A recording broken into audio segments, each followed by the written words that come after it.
this computer. All right. So hi everybody. The um, welcome to the advanced data management class. I happy to see so many names that look familiar. That means hopefully I haven't scared you away too much. So uh, so before we get started, I want to just point you to a few links. Some of you got it, some of you didn't. Um, the first one that we are going to do is we are going to go to, I'll bring this and I'll show you so people who are watching later can see it too. The Kaggle historical stock prices, I'll put this in the chat as well. This is just a really big data set. I promised you that we're gonna learn to play with really big data. So if you wanna start downloading that now, that's great. Unfortunately, there's no way to do like a copy unzip file with this one because there's some, at least that as far as I know, there's some weird HTML on top of it that I couldn't figure out, at least at short notice. So we're gonna leave that to one side. We are also going to go back to our old friend, for those of you who are in the first training, our old friend, the iPads Data Center. And we're gonna pull the HD 2018 Stata file. I will put that link in the chat as well, if I can learn to navigate my screen. And I will also give you code for copying that to your computer. This is, for those of you who were in the chat last time, this is just a simple copy unzip file. You may already have this also if you were here last time. And then the last new data set that we're going to look at is the post-secondary education participant system, a slept on and perhaps underrated data set in the post-secondary education policy and research world that sort of has, I think, it's my understanding, is the best locational data for not just main campuses or sort of head offices of colleges, but also all of their branches, all their many branches. And so we're not going to dig into that too much today, but we will use that data just to practice some fuzzy matching. So I've dropped that link into the chat, and I'm also going to drop into the chat some code to do that, but you'll see me run it when I run a new file. So okay, so today's thing is all about advanced topics. So these are topics that I run into in work on a fairly regular basis as I do more advanced sort of data cleaning and data management stuff. You may or may not run into them similarly, but hopefully there's some of the things that I found the most useful, the most helpful, and also things that I just kind of think are cool. And very firmly in the realm of things that I think are cool is fuzzy matching. So one thing we talked about in the last training is merges, right? When you have two data sets that you want to put together, and you know, you have some common identifier. So we have the social security numbers of, you never actually have social security numbers, but pretend that you have social security numbers of, you know, everyone's you know, baseball statistics, and then also their medical records, and you want to match the two data sets. You can use the ID to match rows of each data set to each other, so that the information for one person is all on the same line. And that's great when you do have a common variable, and often you do, but sometimes you don't. And when you don't, that's a real challenge. And so uh, the point of fuzzy matching is to say that not all hope is lost if you don't have common identifiers. And the thing that allows us to match or to be more successful in situations where we don't have common identifiers is that we do have identifying information, and it may be imperfectly recorded or inconsistently recorded across the two data sources or multiple data sources that you could be working with. Or you know, you just don't know, sometimes stuff is missing or whatever. And the idea is, like, if John Smith is recorded in one data set and Jonathan Smith is recorded in the other data set, a human knows that those two ought to be a match, at least in the situations where maybe their address is also the same or some other piece of information tells us that this is indeed a good match. Uh, and so the hope is that you are able to use the information that you do have to have the computer look at the data and make good educated guesses about which rows go with which without a deterministic linkage between the two. So I call this fuzzy matching most often, but a lot of folks call it record linkage. You may also hear it called entity resolution in the fancier words. But there's lots of, especially in other programming languages, there's lots of different algorithms for figuring out what counts exactly as the best match. We're not going to worry too much about the algorithms that are behind figuring out how to compare strings and figure out if they're similar. We're just going to say that we're going to build a process that hopefully allows us to, play the art and science of how Stata has it set up and figure out what works best for our data set. Fuzzy matching is a highly idiosyncratic thing. So your data set might have good, an easy way to do fuzzy matching. Sometimes, and the method that you use for one data set might work really well, but then when you take that same method, it might not work exactly the same way. And so I'll show you some of the places where you're making choices and where you may have to fine tune turn different knobs to make things work a little bit differently. But the first thing we have to do is get some data sets in. And so let's start by bringing in the PEPs data set. So the other thing about PEPs that I really like is it gives us a chance to see another form of data importing that we didn't see in the intro. It's a kind of an uncommon form of data importing, and so it's fixed with data, and so it's a nice example of that. So what I'm going to do to bring this in, for those of you who aren't familiar with the copy command, is I can grab the link where this file is located. So I go to here and I want to get the school file, and I'm going to copy the link address, and I'm going to bring it back into my Stata, and I'm going to type. Let me bring Stata up fully here. First, actually, let me set my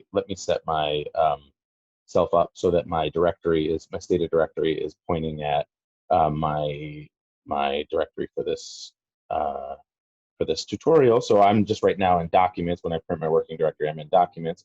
I want to go to C users, C Labasi, I believe it's documents, and then I think it's in Stata tutorial. Actually, I'm not sure, so let me look.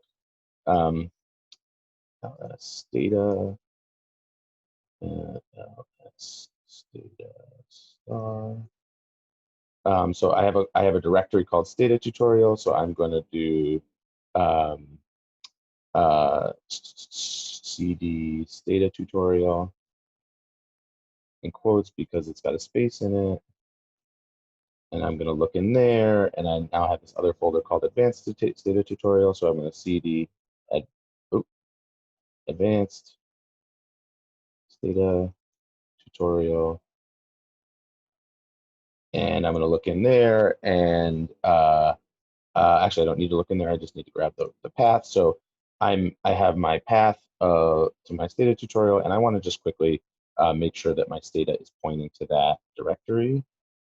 If I can copy effectively.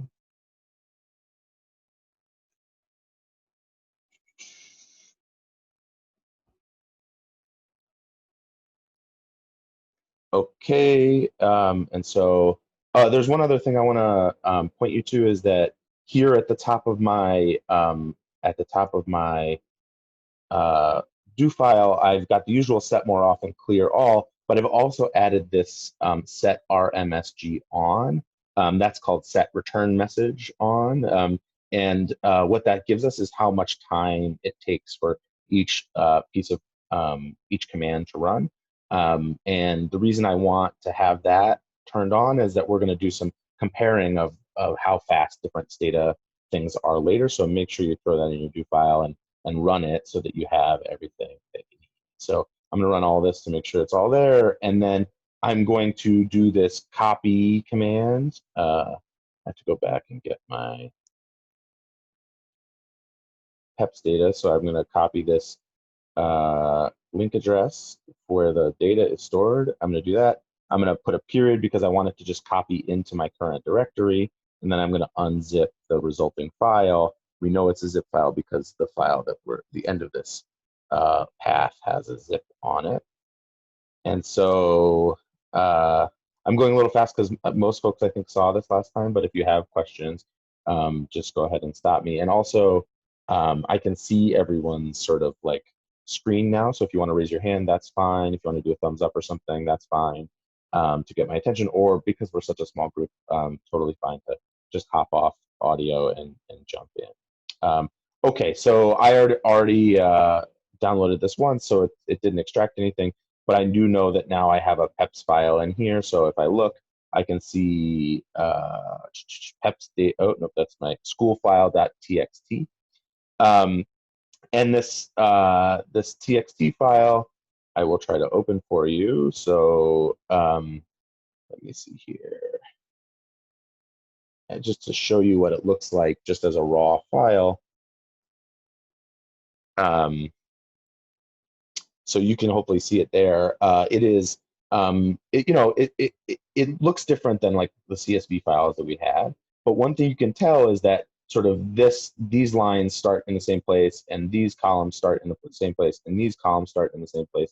And what that tells you is that these are fixed width columns. So no matter how long your column is, the resulting, there's spaces that fill in until you get to the next line or to the next column here, so that everything is justified in the file. That's very nice when you're looking at the text file. So it turns out to be sort of complicated for the way that we have learned to import things. So so I think that what I want to do is show you. I have some code that I'm just going to put into the chat, and I'll put it on my do file here. One second. That imports this data. You don't need to worry too much about it. Let's see here. So it should be in the chat now. Hopefully you can copy it out into your do file, no problem. And I'm going to also paste it here in my do file. So what's going on here? So what's going on here is, first of all, we're using the command infix, which is the sort of importing command for fixed width data. And then for each column, we have to specify what kind of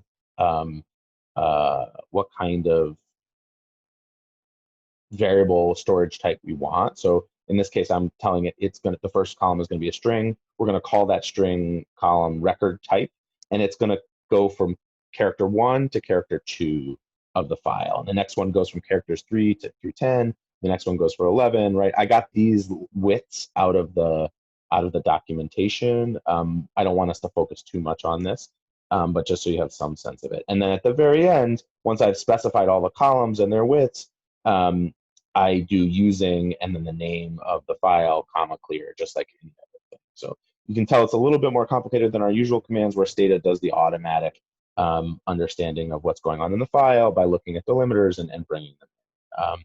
So if I run these commands, I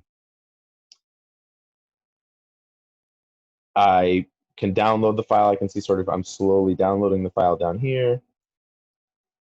Then I unzipped it, and then I brought it in. It came in about 2 seconds, and there's 283,000 observations. One thing I want you to do is just keep the records. So there's this variable called record type, and the only valid records in this turn out to be O1. So we're going to say keep if record type equals O1. And so we do that, and we delete 200,000 of the observations. And then because I brought these all in as strings as a simplification, I want to just show you how to destring everything. So if you destring and then do a star, that'll destring every every variable that it is possible to destring. And of course, you have to specify the replace option if you want to do that. If you want to replace them, if you want to be able to actually destring them. And so you can see some of them are getting replaced, some of them aren't. And so now we have a real data set in here that looks right, or something approaching right. So great. So we've got, and you can see that we have like Faulkner University, and we have a bunch of different campuses for Faulkner University. So that's nice. We've got a good setup there. And the thing we're going to do is we're going to try to match this data to data we've worked with in the previous session, which is the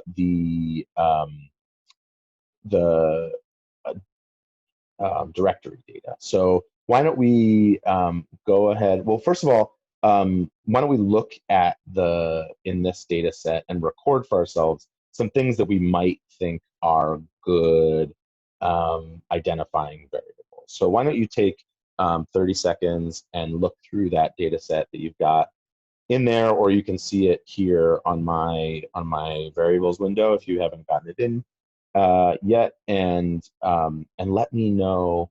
You can just throw it in the chat or just think about it, what you think some good identifying variables would be here. Some things that just from the best of your ability, no need to know this exactly, but things that you think might help identify a school.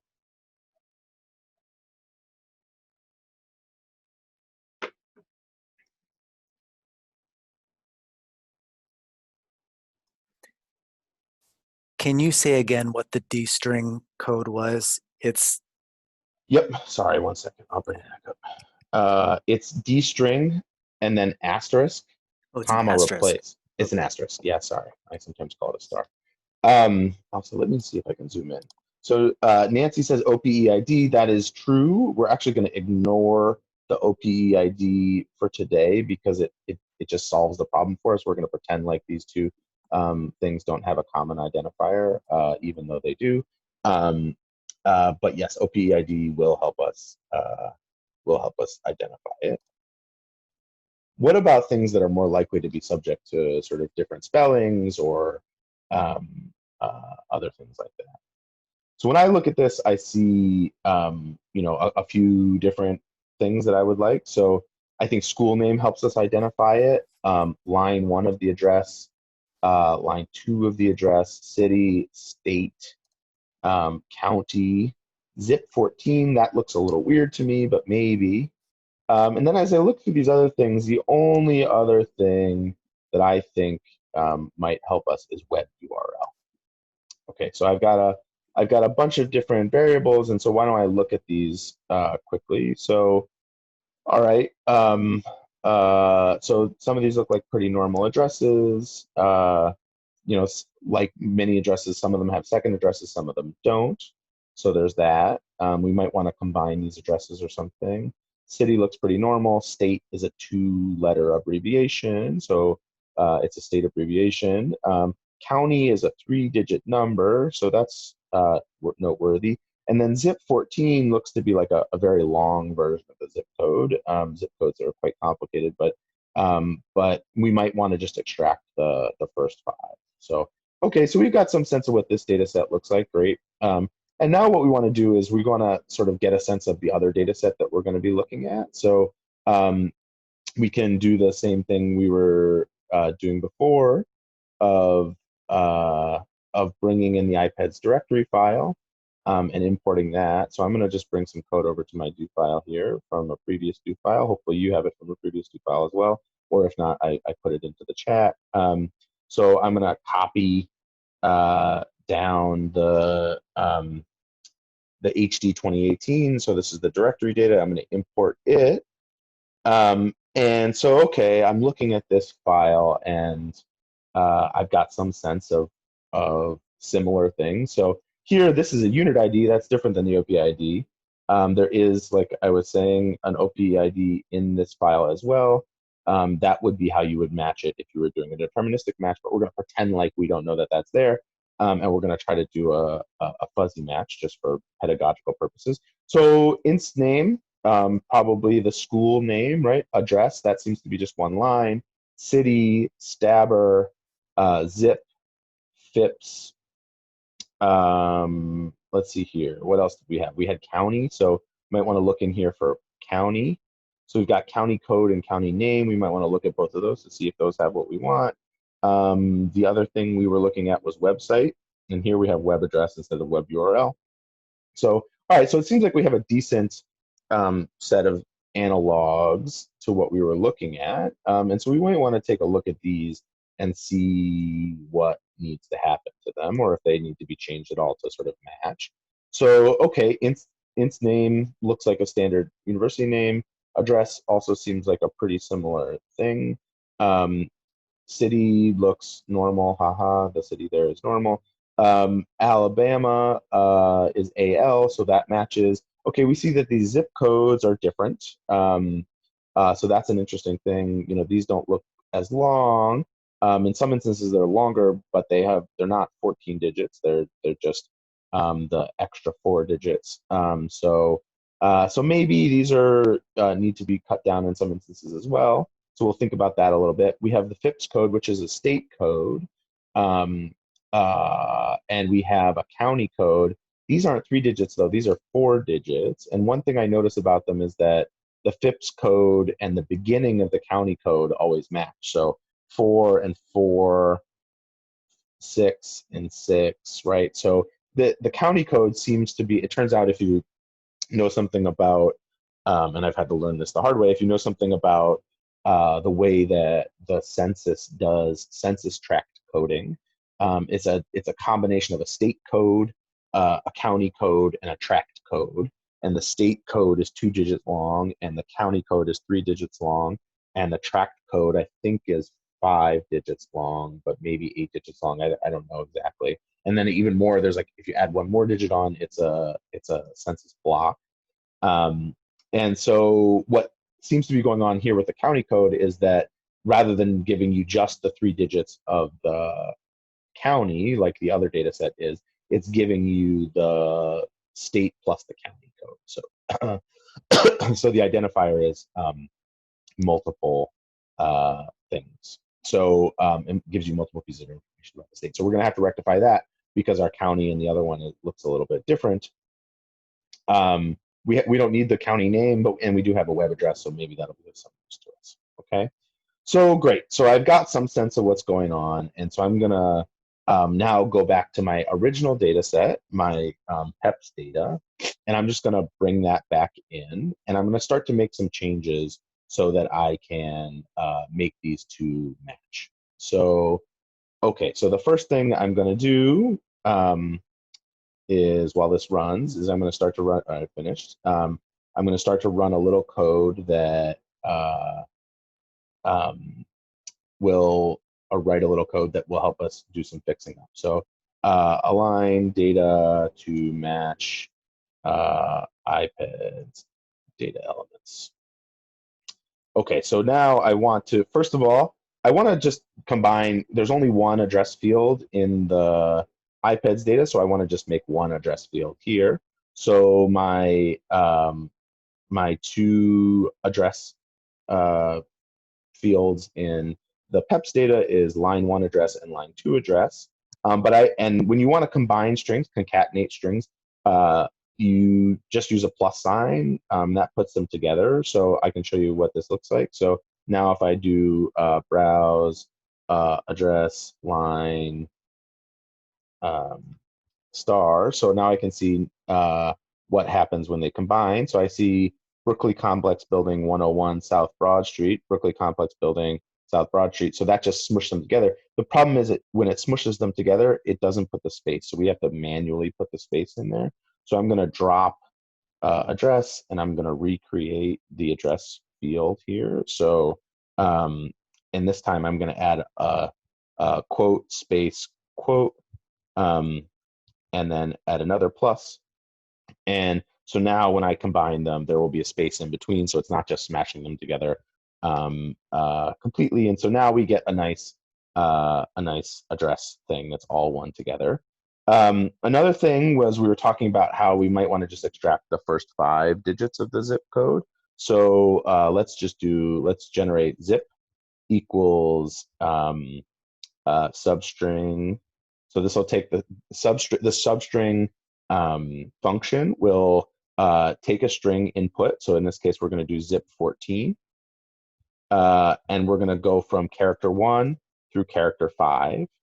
And what that's going to do is it's going to result in a variable that has just the first 5 characters of zip14. So now if we browse both zip variables, we see that here it extracted the first 5 characters, here it extracted the first 5 characters, here it extracted the first 5 characters, and that's very nice.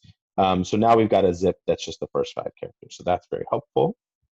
Um, what else do we have to do? So we have to rename a few variables. So um, the web address, let's see here. So the things that looked different in our file and the other file. So web URL is web address, I believe, and web adder in the other one. And school name is inst name in the other one. And state is stabber in the other one. And so if we want to rename multiple at the same time, we throw these into parentheses. And then in the same order, we put the things. So this is what we want to rename it from. And in the same order, we put what we want to rename them to. So we're going to put web address. And then we're going to put inst name. And then we're going to put, what else are we going to put? Oh, I'm sorry, I put state and stabber in the same thing. So state, and then here goes stabber. Okay. And so these, if we do this, we get the 3 renamed. So that's helpful. And there's a few other things that we need to do. So we don't have so we remember that our county codes in the IPEDS data have a state FIPS code at the beginning of them. So if we want to get a state FIPS code, there's a really nice Stata command called Stata states. I believe you can just SSC install it. So if you do SSC install Stata states, you should get, mine's already installed, but you should be able to get that out. Stata states is very nice because what it does is you can put into it some sort of state information and it will match the other state information that you don't have. So let me show you. So what it says here is you use the command Stata states, then you put comma, and you go immediately into options. And so you can specify the abbreviation with a string, you can specify the FIPS with a string, and you can specify the name with a string. Also, the no generate option stops it from generating a merge variable. So, so if you have the abbreviation, you feed it the abbreviation and it gives you the FIPS and the name. If you have the FIPS, you feed it the FIPS and it gives you the abbreviation and the name. And if you have the name, you feed it the name and it gives you the FIPS and the abbreviation. So if you're missing any one of those things, it's a very nice utility because data sets often record states differently across different data sets. And so it's very helpful. In this case, what we want is the FIPS. We can shorten abbrev to just A, and the variable that's storing our abbreviation right now is stabber. Okay, so if I run, and I'm going to use the no generate option so that I don't have a merge variable as a result. So what we can see here is that it very quickly matched 50,000 of the states, which is very helpful. There's the reason it didn't match 4,800 is I believe that there's a fair amount of campuses that are not in the United States that are still managed by the Department of Education, and so so there's some that won't have states that match. And now we can see that at the bottom it gave us the state name and the state FIPS. So if we look at browse stabber state name state FIPS, we see once we get to data that's not missing, that we got all the information that we wanted. Okay, and so now we've got a variable that stores our FIPS code, and we're going to want to make a variable that has the FIPS plus the state code. So this can be a little tricky. So first of all, we might want to try to destring our, at some point we're going to want to destring our FIPS code. So let's just make sure that our FIPS code can be destrung. So one way to do that, this is another, I think I showed this in the earlier one, but this is another sort of more advanced thing. So if you want to find variables with non-numeric characters in them, or observations with non-numeric characters in them, one thing you can do is you can say tab, and in this case, we're going to be looking at the county, tab county, if real county equals, sorry, close parentheses equals period. Okay. What this does is it looks at the county variable. It finds any situations where the real number value of county is missing or not able to be expressed as a number, and it gives it back to you. This is great for hunting for non-numeric characters in a big data set. And so this is not a completely huge data set, but looking through 50,000 is not trivial. And so NSB, that's weird. We don't know what's going on there, so we want to just get rid of that. So I'm going to say replace county equals open quote, close quote. That just basically sets it to missing. If county double equals, so if county is equal to NSB, I'm going to set it to missing. That's going to make one change, and then we're all set to get rid of that weird thing. And another thing I need to do is I need to take that state FIPS that we got from Stata States and turn it into a string, because we're going to want to put that together with the thing that we've got. So we've got a county that's a county value that's a numeric variable. Sorry, that's a string variable, and we're going to want to smush it together with the state variable, state FIPS code, just like we did before when we were pushing together. What did we push together before? And I didn't put it in my do file. The line address. So maybe I did put it in my do file, but so let's see here. So did I put it in my do file? I did. Here it is. Okay, so just like we did that here, we're going to want to do that as well. So we need to take our state FIPS and put that in. So toString state FIPS this is how we take numeric variables and convert them to string. But there's something tricky about this state FIPS variable. So if we browse state FIPS, one thing that's tricky is that when we look down here at these ones, they have one digit, but then some of the others have multiple digits, 2 digits. So this can be a problem because leading zeros are often included in.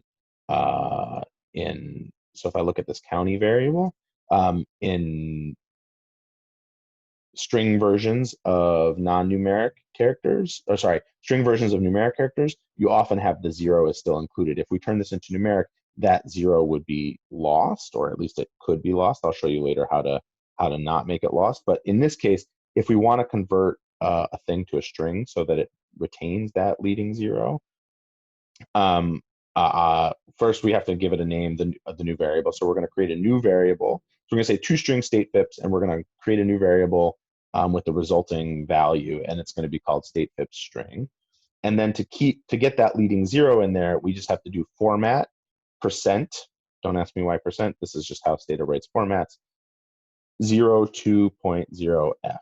And so what is going on here is that if we just put 2.0f, it would not retain the leading 0. But if we put a leading 0 on the formatting value, it does retain the 0. This is true even if we had like a 12-digit number and we wanted a leading 0 on it, we would put 0, 1, 2. But in this case, it's only a 2-digit number, so we want to do that. So if I run this real quick, I browse state FIPS star so that I can see them, how they look together. And now I can see my 4s got converted to 0 4s. So that's very nice. Okay, so I've got some nice things done so far to prep our data.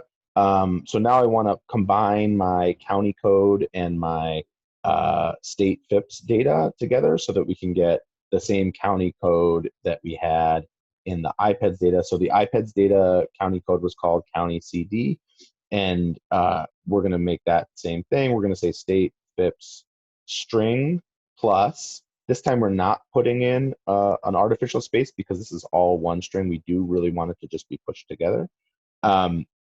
Plus county, and we're just going to make it so that we do it only if it's not missing county, because if we look here at our missing data for county, we see it's missing a lot of the time, and so we don't want it to just have 2 digits in some places. We only want it to combine the state with the county if the county is present there, so we end up with a 5-digit one. Okay, so we did that. We get a final value.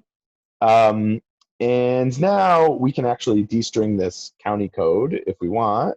I know we didn't destring it before, but in order to put them together and not have the addition be real addition, right? So if you added 24 to 183, rather than getting 24183, you'd get, I have to do math on the top of my head, but like whatever, 207 or whatever the combined is. I'm very afraid because this is being recorded, so if I did that mental math wrong, I'm in trouble. But so to concatenate, you want things to be strings, and here, but now we might want this to be numeric again. So I'm going to destring county code, comma, replace, and that'll bring things back.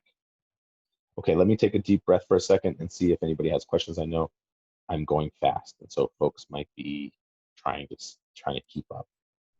Can So you any just do questions? like a 10-second recap of what we just did one more time? Totally, absolutely, I can. Yeah. So let me just go line by line. So first, we brought in the data. We subset the data or got rid of the ones that didn't have record type 01, because record type 01 are the only valid records. You just have to trust me that that's true. We destringed everything that could be destringed there. We created an address variable that was the combination of the first line of the address and the second line of the address, plus a space in between so that we didn't get a weird concatenated thing. And we did that because there's only one address field in the other data. We took just the first 5 values, the first 5 numbers of the very long version of the zip code that is in the PEPs data. And we did that because it looked like most of them had at least only 5 digits in the other data set. We'll also, for the ones that had like the dash and the extra 4 zips there too, we'll do the same process in the other data set. But we want to just shorten down to the human normal zip code, just to make sure that we don't have inconsistencies. We renamed 3 variables so that the names in this data set match the names in the iPads data set, and we did that by listing out the variables names as they were originally in the data set, and then in the same order listing out the names that we wanted them to change to. We then did states in order to bring in the state FIPS code, because we only had the state abbreviation in our data set. In the PEPs data set, we only had a state abbreviation, and we wanted the state FIPS code because the county code as it's represented in the PEPs data, or sorry, in the iPads data, only has the county code expressed as a combination of the first 2 digits being the state FIPS code plus the second 3 digits being the county code. Ours just has county, so we want to create an analogous thing where we combine county and state FIPS together. And so we brought in the FIPS, then we replaced the county. We got rid of some a stray value in the county code that was just NSB for some reason, who knows. We made that missing. We turned our new state FIPS variable that we got out of state of states into a string, but we made sure that that string had a leading 0 in it. And then because we don't want to lose that value, because that's often how they're stored as a string, we then created a new variable that was a concatenation of the state FIPS code and the county code to match what's going on in iPads. And we gave that the same name, county code, as the county code appears in the other data set, in the iPads data set. And then finally, we destrung that county code data set variable because that's how it is in the iPads data set. Great. Thank you. Yeah, no problem. Any questions otherwise, guys?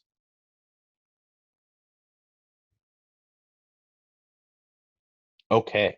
So then one last thing I want to do before we prep this to do a fuzzy match is I want to save this because we have to have a Stata version of it if we want to do the fuzzy matching. So I'm going to say pepsdata.dt save pepsdata.dta comma replace. And so I'm just going to run this all from the beginning because I can't remember what I ran and what I didn't run. Should run pretty fast. I'll give you another second to catch your breath. Yeah, I'm still just catching up a little bit on some of the code Sure. still, but it's so I'm having to kind of look and then toggle back and forth between the Zoom screen and then my Stata screen. Okay. Would it be helpful for me to pause for a second? Yes. Okay. I will pause for a second.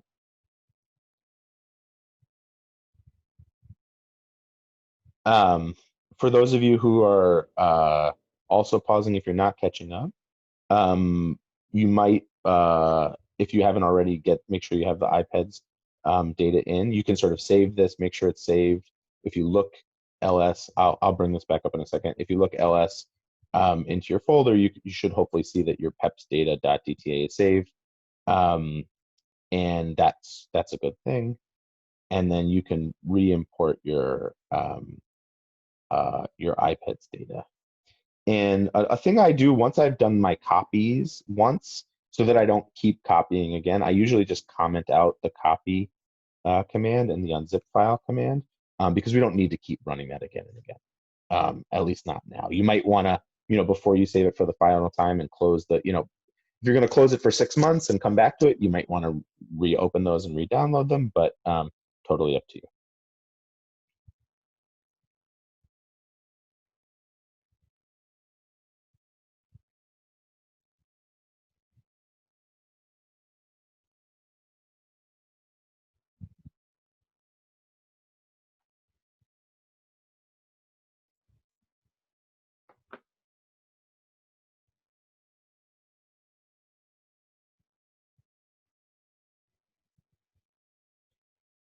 Okay, I'm going to try to keep this up and then just talk about the data. Rather, you can just throw a thumbs up when you're ready for me to proceed.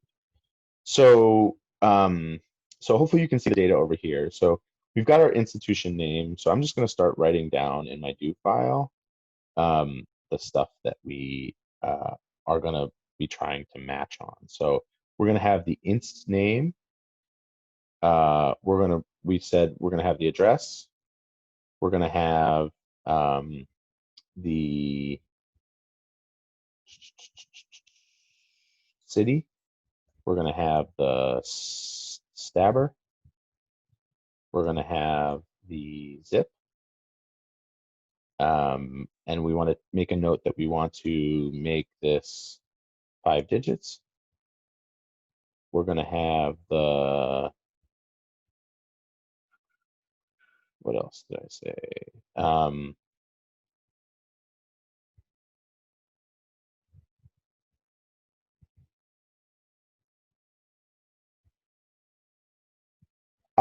Bradley, just take out the comma after web URL.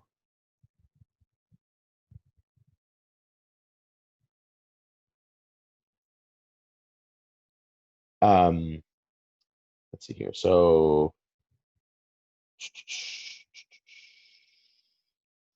stabber, zip, county code, and web URL. No, sorry, web address. Okay. So so I want to start writing the reclink thing. Hopefully that worked for you, Bradley. I'm going to start writing the reclink command. So reclink2 is a command that you probably don't have installed. So first things first, ssc install reclink2. I should spell it right. ssc install reclink2. It's not found, so you got to go search for it. You can find it here. Record linkage, like I told you, it's sometimes called record linkage.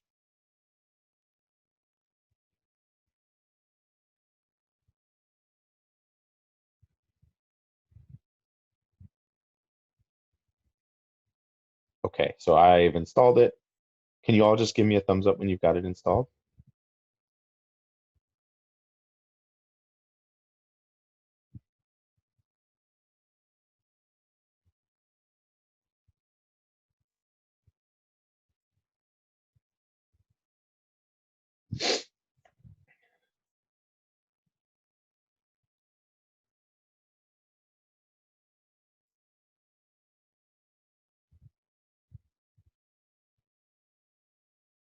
Cool.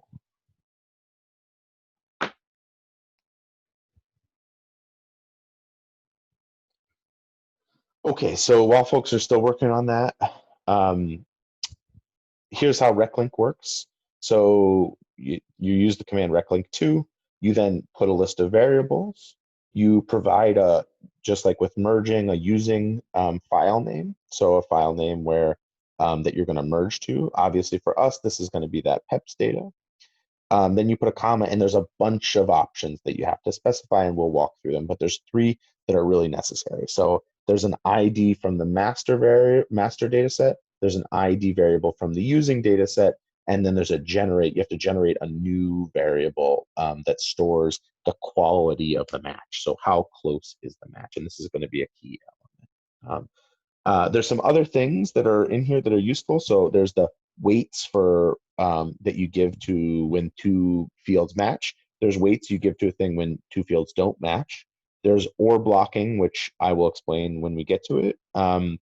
There's required, so you might want to require that 2 variables have to be an exact match in order to consider it a match. Some of these other things I won't worry about too much until I show you. You can specify a minimum score so that you get a score for each match, and you might specify a minimum score that you're going to count um, as a as a as a quality match. And then you can also specify if you want to do a many to one match. So, and you can also specify how many pairs you want to provide. So you might find that the University of Scranton gets matched to the University of Scranton, or it gets matched to Scranton Technical College, right? Something like that. And if that's the case, the University of Scranton should be the better match, but Scranton Technical College might be a non-trivial match value. And so you can choose, do you want to just have the best match, or do you want it to have multiple versions? So number of pairs that it can provide you with so that you can do your own review. Okay, but let's start building this. So the thing that we're going to do is we're going to list off the variables that we think it's going to need to match on. So inst name, address, city, stabber, zip, county code, and web address. Now I just remembered that I want to go back and make those zipped 5 digits. So I'm going to say replace zip equals substring zip 1 through 5. So this is the same thing we did up there. This just replaces that that variable, and now we get zips that should be the same in both of them. Okay.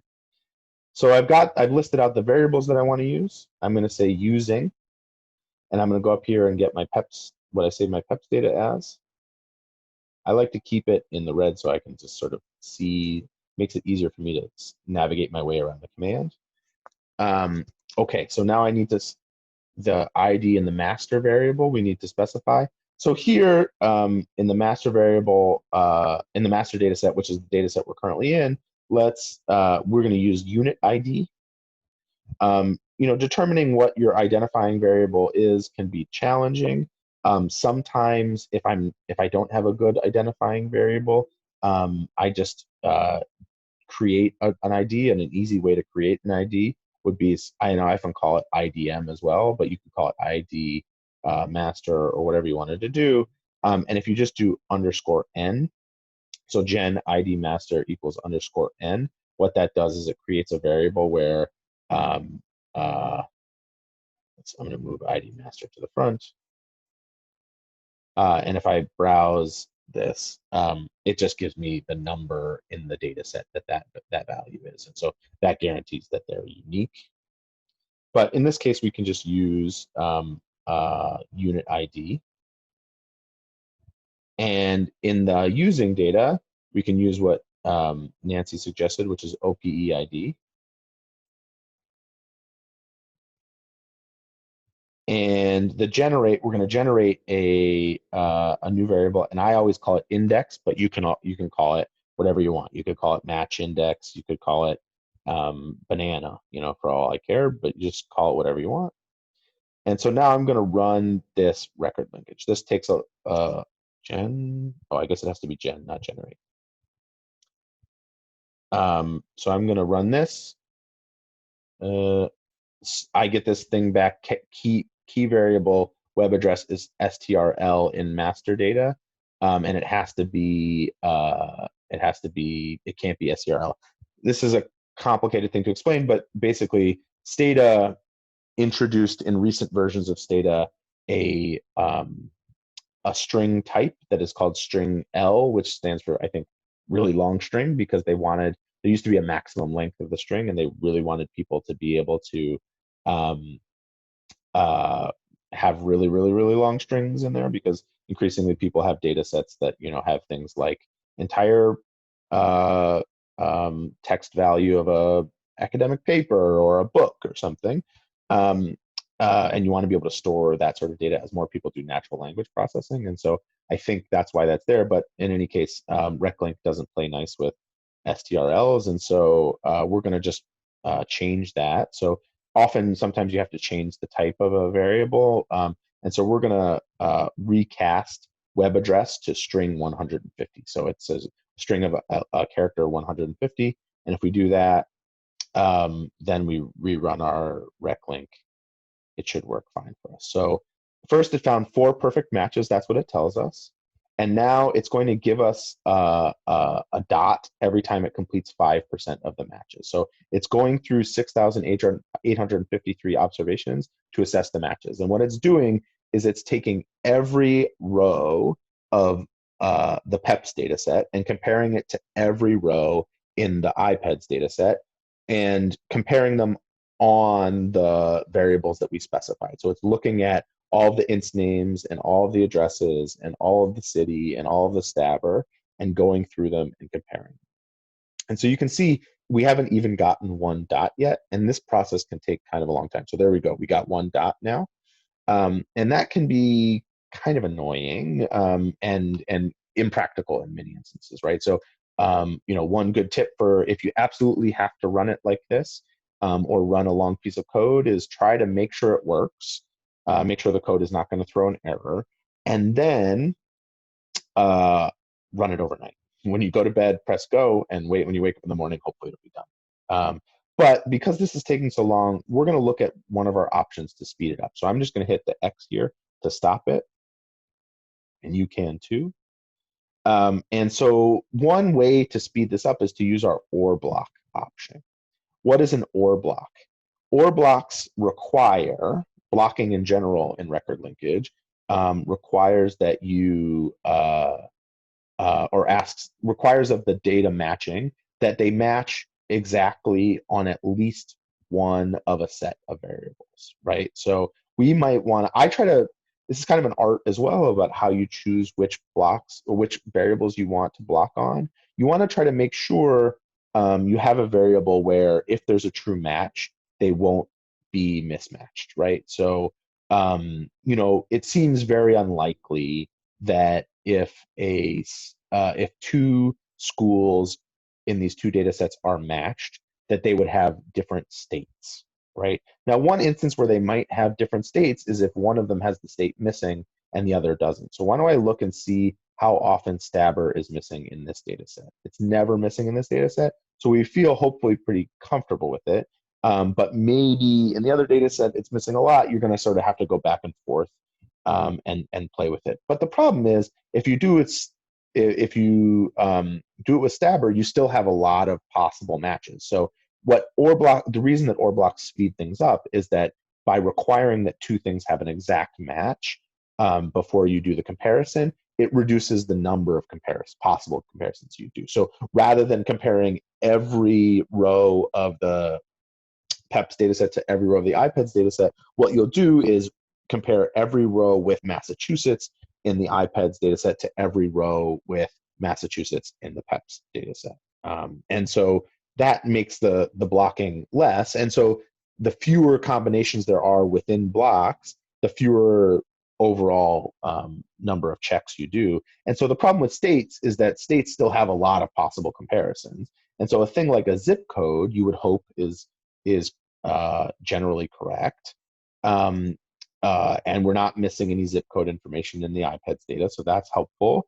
But we could say you could be matching on zip, or you could be matching on county code, right? Something like that would help us require, something that works. We could also say if your name is exactly the same, right? So if the name is exactly the same, or the county code is exactly the same, or a zip is exactly the same, then do the comparison, and we'll see how much that speeds us up. So hopefully that'll speed us up a good enough.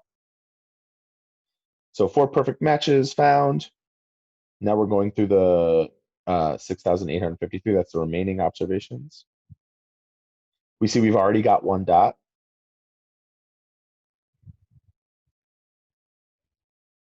And we're going to let this run. Now we're at 2 dots. We're going to let this run. It's got to get to 20 dots, obviously. 20 nickels and $1. So while we're doing that, do you guys have any questions about what we've been going through so far?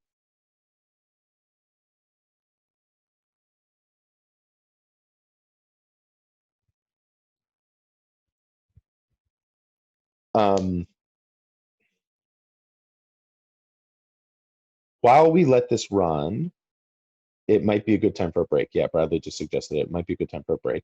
So why don't we take a 7-minute break and come back at 7:10? But I'll be here for questions in the meantime.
Bradley, there's the code, and everyone, if you want the code that we've got from align data down,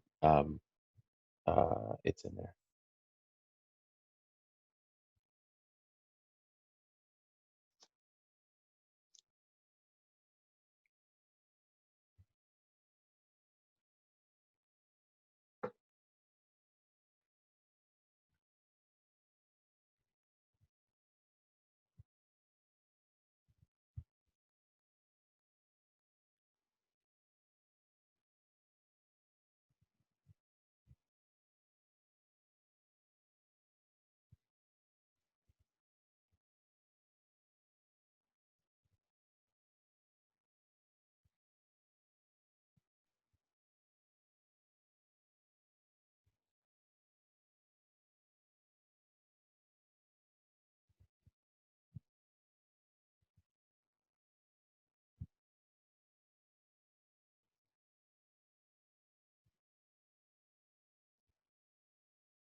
All right, 710. We've got some results here. And it's nice to see that we were able to do some matching. So it looks like we matched all 6,857 with 4 exact matches from that group. So would have been very hard to do an exact match with this data set, other than the fact that there is an exact match identifier in here. But would have been very hard to do it. But let's look into these. So one thing I want to teach you how to do is this command called gsort. Gsort allows us to sort things both. So there's a regular command sort in Stata that allows you to sort things both or just in ascending order, I think. Gsort allows you to do ascending or descending. So if you sort gsort index, it's the same as sort index. But if you do gsort dash index, it will do descending sort. So if we browse index, and then one thing I want you to notice over here is that now we've got inst name and u inst name. We've got address and u address. We've got city and u city. We've got stabber and u stabber. We've got zip and u zip. Okay. And what does that mean? Well, what it's doing is it's saving the value of each of those variables from the master data, and the U1 is for the using data. So we can compare them. And so if we browse index, which tells us the quality of the match, and let's do star inst name. That way we get both inst name and u inst name. We do star address and star city and star stabber and star zip and star county code. We can then look at the data and see how they look. So 1.00 is a perfect match, or very, very close to a perfect match. Sometimes there's rounding. So here this displays as a 1, but really it's 0.9999841.5. And so we can see Salon Boutique Academy, exact same address. This is one of the perfect matches. So let's go down. Why don't we scroll down a little bit to one of the imperfect matches? Horry Georgetown Technical College, and then we see Horry space dash space Georgetown Technical College. So these were pretty close, but not exact. The addresses were pretty similar. The web URLs were exactly the same, right? And lots of different things were very similar. Let's look down at the sort of the worst ones. So we're getting into like obviously 1 is perfect. As we get lower and lower, they get worse and worse. So let's look Fortis College Montgomery, and then here we just have Fortis College, right? And then we have 3470 Eastdale Circle, or CIR, and here 3470 Eastdale Circle, right? Fortis.edu, and then no web address. But this looks like it's a good match, right? And the reason we think it's a good match is that the address is very similar. But what if we get down to the really low ones, like really, really low scores?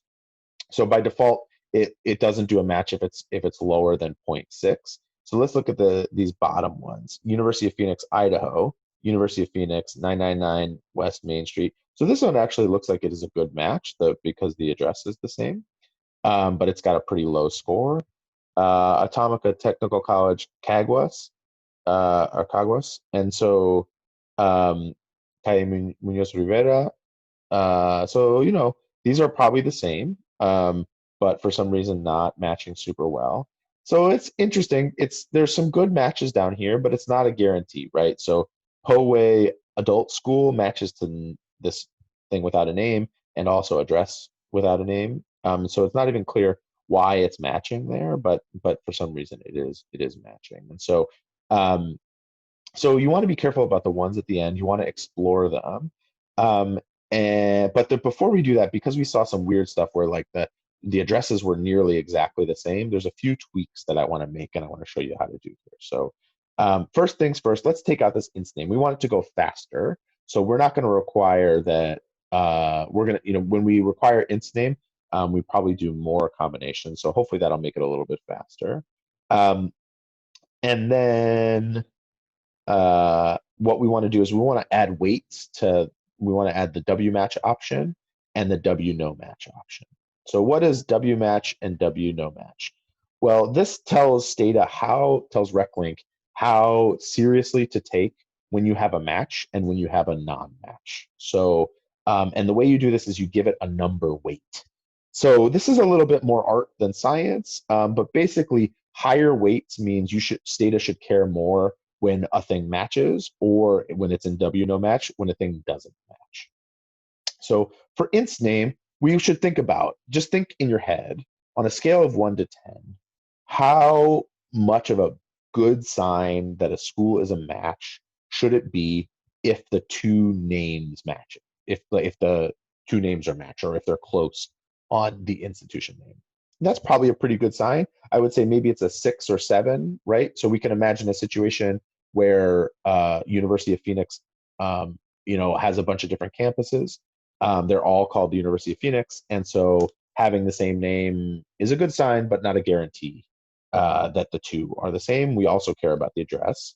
What about if it's not a match? Well, that's probably a good sign that it's not the same. So if we do like a 7 or an 8 for a no match, we want to say it's probably a little bit more important of a sign when they don't match than it is of a sign when they do match. Both are important, on a scale of 1 to 10, but not exactly the same. What about if the address doesn't match? Well, on the one hand, if the address doesn't match, it might not be the same. On the other hand, addresses are complicated and sometimes have weird things in them. So if it is a match, we should probably give it some weight. Let's give it an 8. If it doesn't match, let's not care so much. Let's give it a 4, right? And then we're going to do this process for a bunch of others. So I sort of start off by trying to guess at it a little bit. So let's say city. If cities match, we shouldn't be very impressed by that. That's like a 2. But if they don't match, we should be worried about that. We're going to give that a 6. If the state abbreviation doesn't match, or if it does match, we're not going to be impressed by that at all. Lots of things are going to have similar states. But if it doesn't match, we should be worried about that as well. Zip codes are funky. So, but if they do match, that's a good sign. Let's say that's a 5. There's still plenty of things within a zip, but if they don't match, zip codes are kind of funky. So let's give it a 4. It's important, but it's not the end all be all.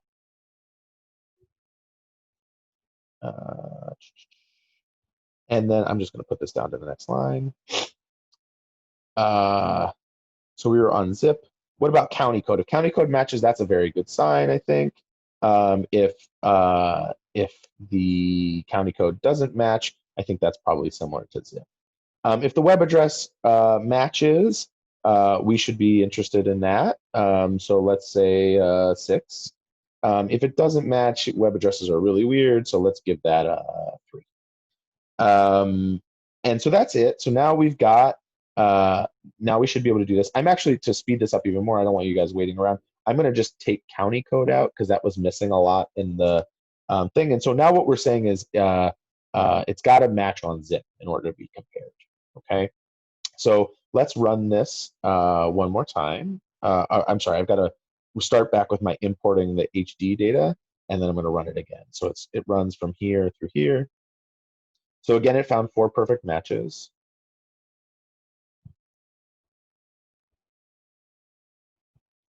It's got through 1 dot, 2 dots, right? It's going a little bit faster this time. So while we're doing that, I'm going to just show you some modifications that we're going to make to both pieces of the data to try to standardize the data. That's going to be very helpful. So the first standardization that we're going to do is we're going to replace inst name equals strupper inst name. This is maybe the most important standardization that you can do. So Bradley, are you asking for the RecLink chunk? Okay.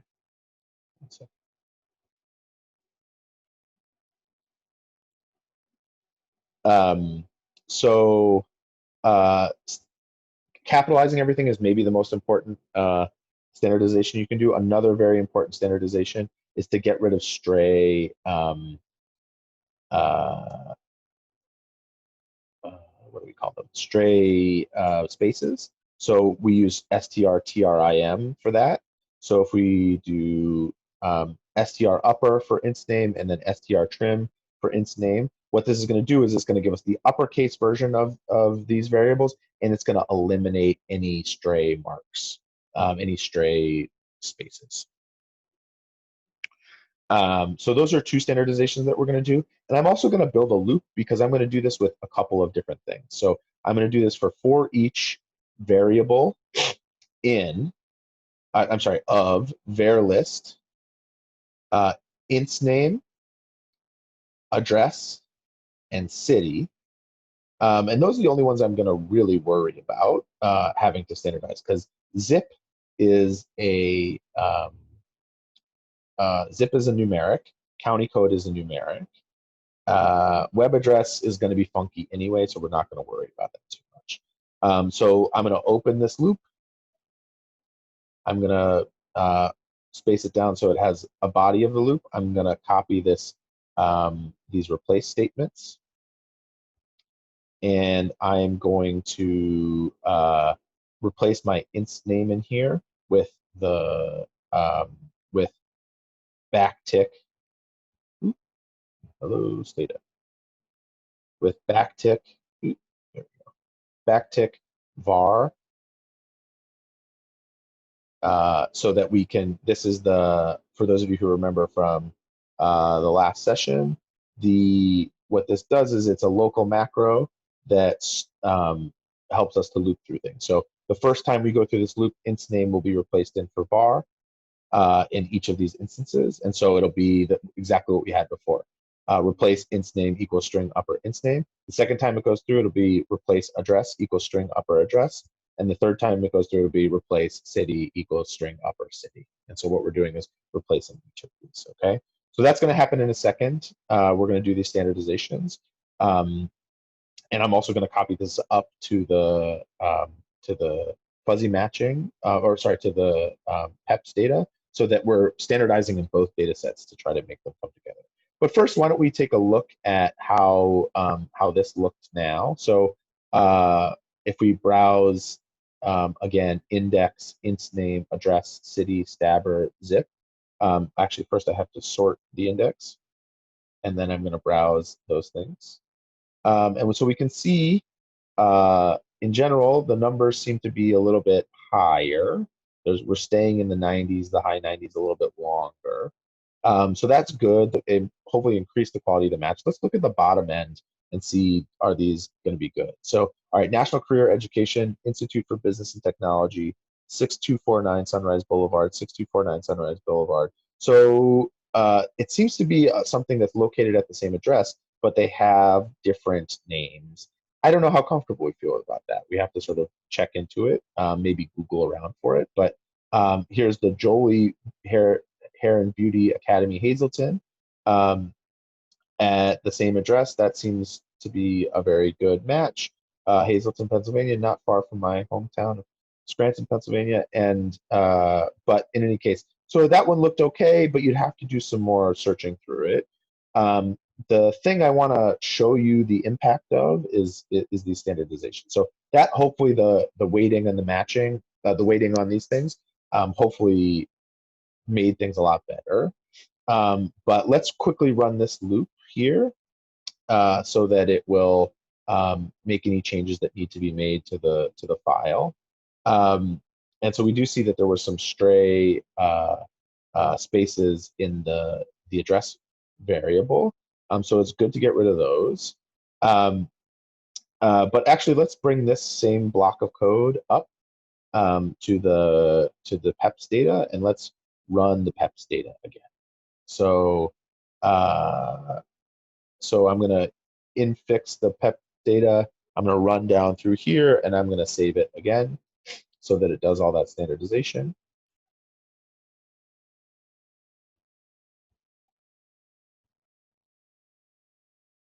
Okay, it made some changes. It saw a lot of weird blanks. That's good to know. And it saved them. And then and then we're going to import this again. And we're not going to run this whole rec link again, but I want to show you something when it runs at the beginning. So this is, again, this is going to do that standardization. And what you see now is before we were seeing 4 perfect matches, now we see 443 perfect matches. So that standardization alone got us a lot more perfect matches. The really nice thing about the more perfect matches you get, well, first, you can feel really confident about the perfect matches. The second is the more perfect matches you get, the fewer checks you have to do. Because once a school is matched perfectly to another school, it gets off the combination of checks list. Okay. Okay. So a couple other things that we want to do to help standardize our data. I know this is a ad nauseum list, but I really think this process is a very practical one for people who are using messy data, and I want to give you at least the ability to go back and watch the video and see the various tools you can put into your tool belt for doing these sorts of things. So let's re-import the PEPS data.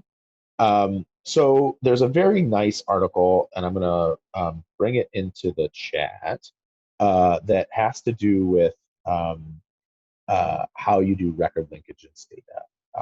And it's in the Stata Journal, the famous Stata Journal.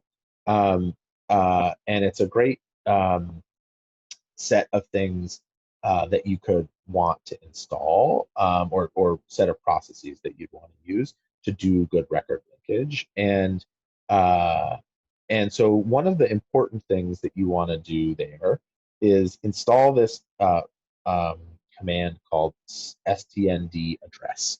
And so stnd address is really nice because it will standardize addresses. It also has a thing called standardized comp name. If you're using the names of companies, I think it's got some fairly comprehensive list of company names that it can also standardize for you. So you can imagine if Toys R Us still existed, that gets spelled a bunch of different ways with and without an apostrophe. And so standardizing company names can be really helpful as well. But I suggest reading the article if you're ever really extremely bored and want to learn more about record linkage. That article is the best guide to record linkage that I've seen. Let's see here. So okay, so we're going to SSC install stnd underscore address. So we can't find stnd address. Let's search for it. Here we see record linkage using Stata. And this time, rather than you may have gotten used to clicking on click here to install, we are going to do that. But I want you to note that there's also these ancillary files in here, which you have to click here to get. We're going to do both of these things. And the problem is when you click here to install, it takes you to a new page. So we're going to have to go back once this is done installing. So for me, it's already installed, and I'm going to go back, and I'm going to go to ancillary files, and I'm going to click here to get.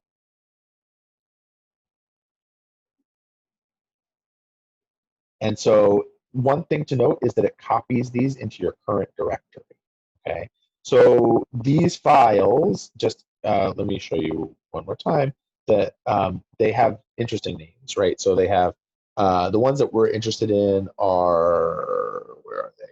PO box patterns, standardized street types, right? So there's things that are going to help us standardize addresses in particular.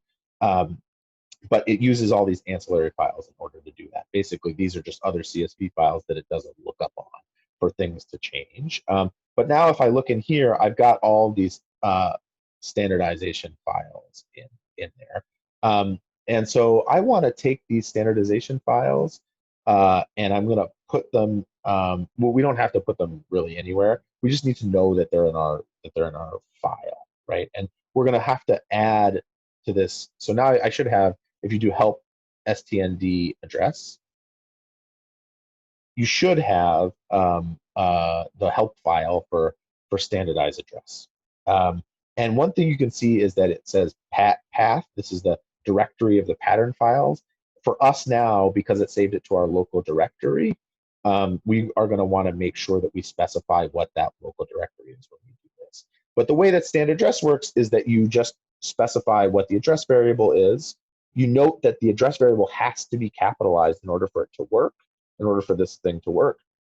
And then you generate some new variable that has the standardized version if you want. So let's go ahead and do that. So if we do stnd address, and then our address variable is addr, it's already been capitalized, so we don't have to worry about capitalizing it again, but make sure that if you're putting your standardized address command in, you put it in after your capitalization has happened.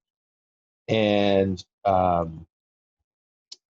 then I say pat path, and then in parentheses and in quotes, I'm going to put the path where I'm going to store, where the pattern files have been stored.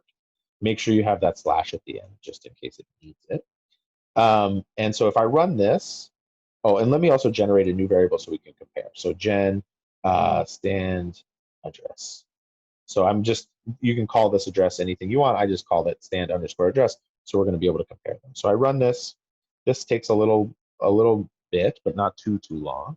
And then I'm going to put them side by side. What this does is it basically takes things that say avenue and shortens them to av, and street and shortens it to st, and east gets shortened to e, and boulevard gets shortened to blvd, that sort of stuff. Those things that you could imagine varying a good bit across files. It's nice to have those be the same so that you don't have to worry about these weird standardizations. While this runs, I'll also say that you should think about the types of standardizations that make sense for your specific context, right? So if you were matching schools and some schools had high school spelled out and some of them just had like, fast times at Ridgemont High School versus fast times at Ridgemont High, you would want to compare. You'd want high school and high to be the same, because then you stand a better chance of getting a perfect match. Or at least a closer match. And so those extra letters you want to get rid of. And so those sorts of standardizations aren't going to be done by a command like this, but you could do them yourself. You could, or in this case, if you think sometimes university is going to be written as UNIV, maybe you just go ahead and make everything UNIV. This is taking a little bit, but it can take some time. Hopefully it'll work for you. It's not the most efficient command in the world, but it is a useful one nonetheless. So hopefully it will take a second. While we wait, anybody have any questions?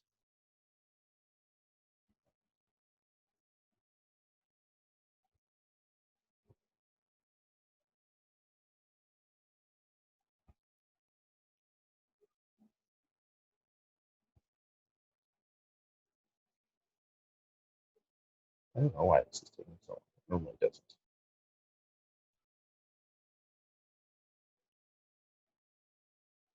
I guess the PEPs data is a little bit big.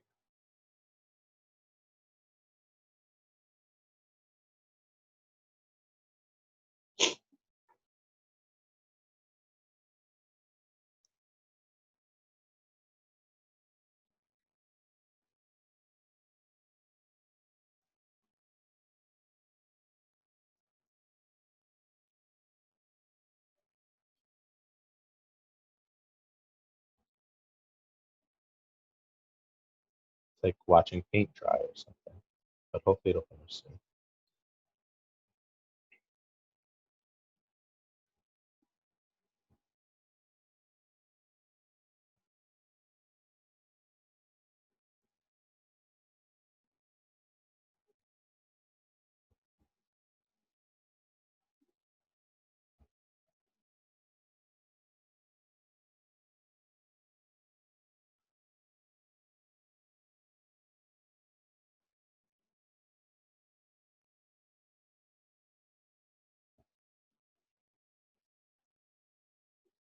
There we go.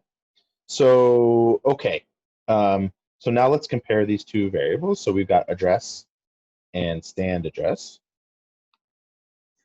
And we can see that now, let's see, let's find some good examples. So, so 235 College Avenue is now 235 College Ave. Gower Street is now Gower ST, right? Lots of things like that. it got rid of the PO box here. Many different things that it can do to help you sort of figure out what's going on. So that's great. I'm going to quickly do this as well for the. I'm going to save the PEPs data with that in it, and I'm going to do this for the directory data, the iPads data, and I'm going to show you real quick. Just we're not going to run through the whole thing, but I'm going to show you real quick how this helps. Hopefully, it'll be faster because this is a smaller data set.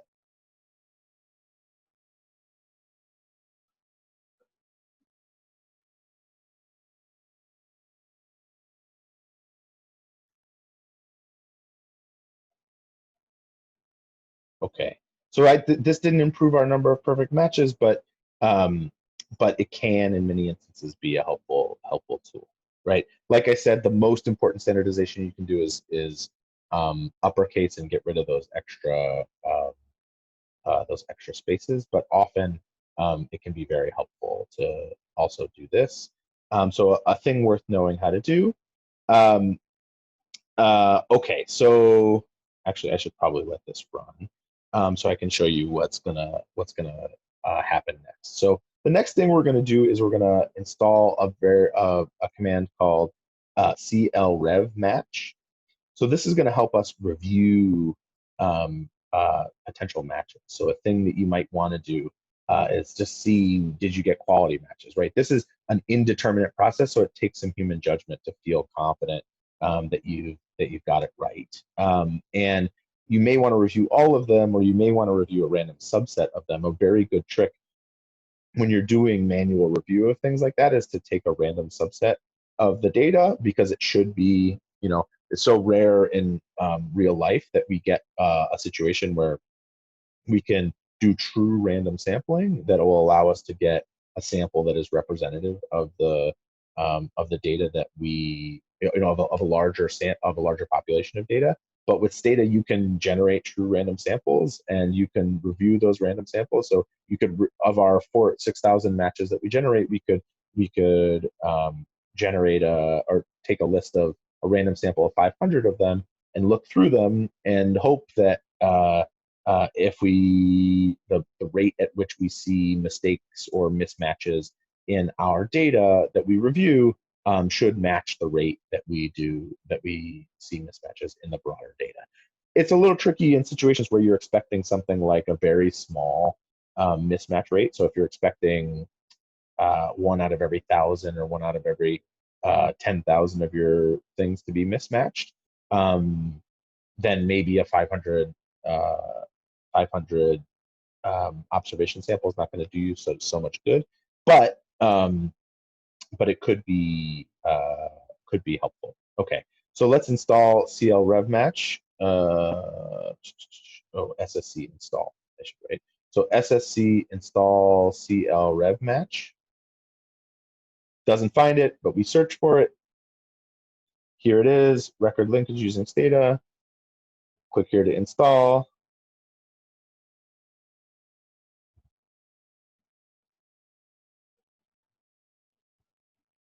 And then if we say help clrev match, what we see is that if we feed it a file name and some IDs and a list of variables and a result and a note and a reclink score, what we can do is we can review what we have. So don't worry, I will slow down and show you this. So let's see here. So if we say clrev match, so first of all, let's save our match data. So save candidate match data.dta, comma, replace.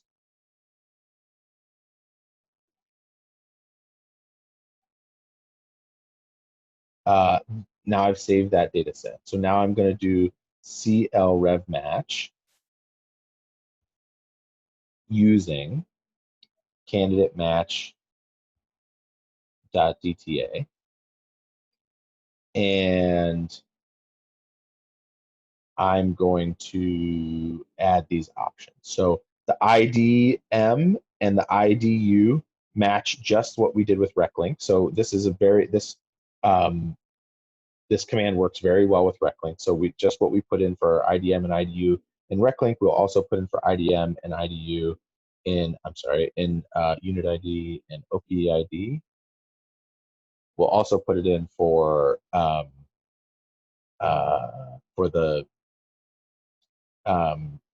rev match command. For var m and var u, we are going to put in the variable names as they came out in the resulting data set. So in the resulting data set, the master names are the same. So these are just the ones we want to compare, right? So I'm going to put this onto the next line. But the using names are different. So they all have U's before them, like we said. So we're going to say U inst name, U address, U city, U stabber, U zip, U county code, U web address, okay? And a few more things that we want to add. So we have to tell it where we want to store the name of the variable we want to store the results from our review. So CL rev result. We're going to call this match category or something, whatever you want to call it. CL rev note is also required. If you want to make any notes, they will go in there. So I just call it notes. I never use that. And then one other thing that we want to do is call reclink score. So this is the variable that has the score from reclink. We created that and it's called index. And then, sorry, one more thing. So we also want to be able to save this. So we're going to say new file name. And we're going to say candidates reviewed .dta, something like that. Okay. And so we've done all these things. I'll put this in the chat. And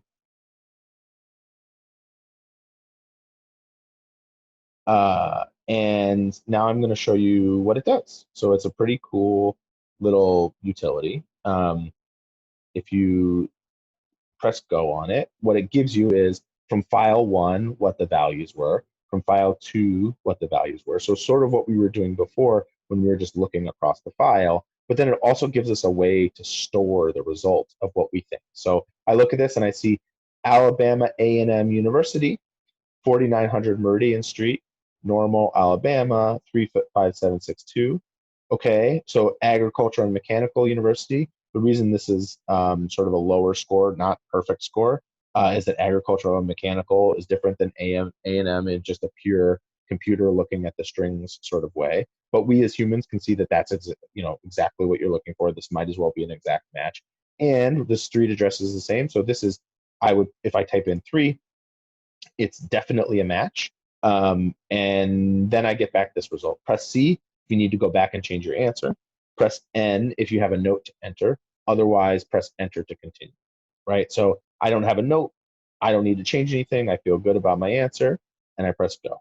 And I get the next one, right? And by default, I have to do 5 of these and then it'll save before I can exit it. So it's a little challenging to exit it, but you've got to do 5. You can change the number you review before saving by putting NOBS save or something like that.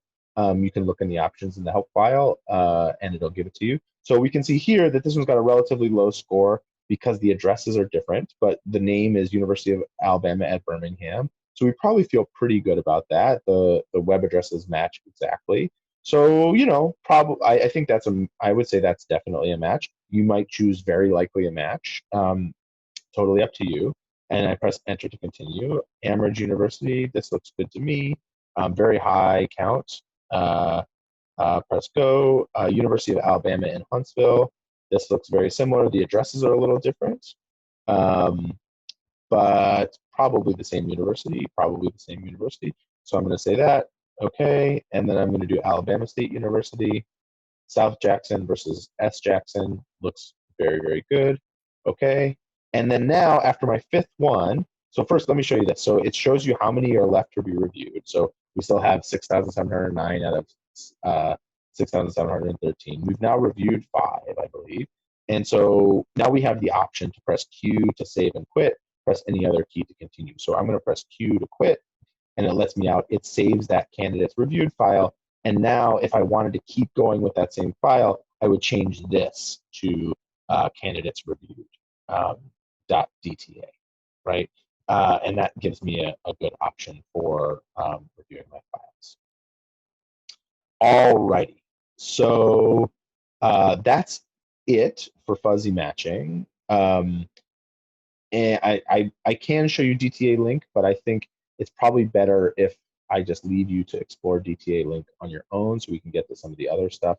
I will show you, I will send you a link after the break of how to use DTA link. It's another option. I would call it semi-deterministic, a semi-deterministic option.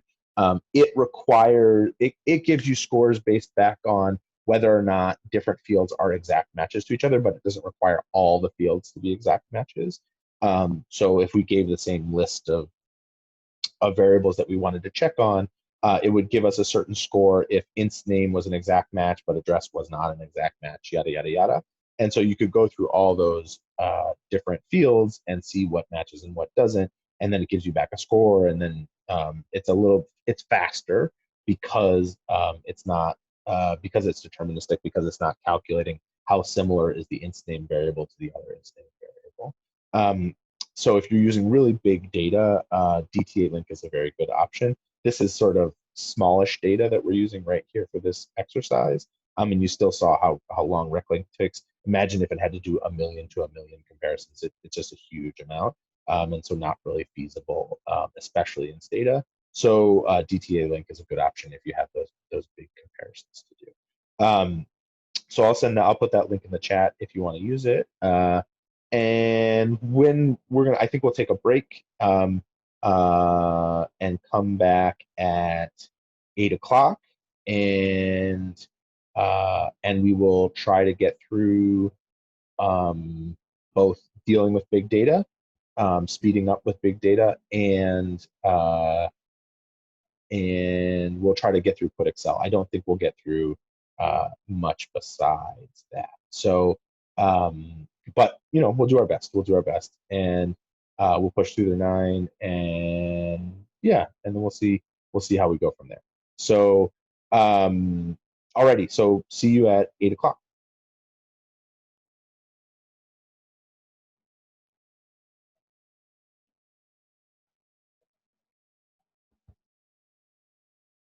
I'm also here for questions if you guys have.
hopefully you guys are in earshot. I'll also put this in the chat. Why don't you go ahead if you can, whenever you get back, and start and try to import, use your import delimited and import the historical stock prices data. It's a simple CSV, so should be fairly straightforward to to do, but it takes a little while to load. So the sooner you can get it loaded in, the better.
Alrighty, let's jump back in. It's about that time.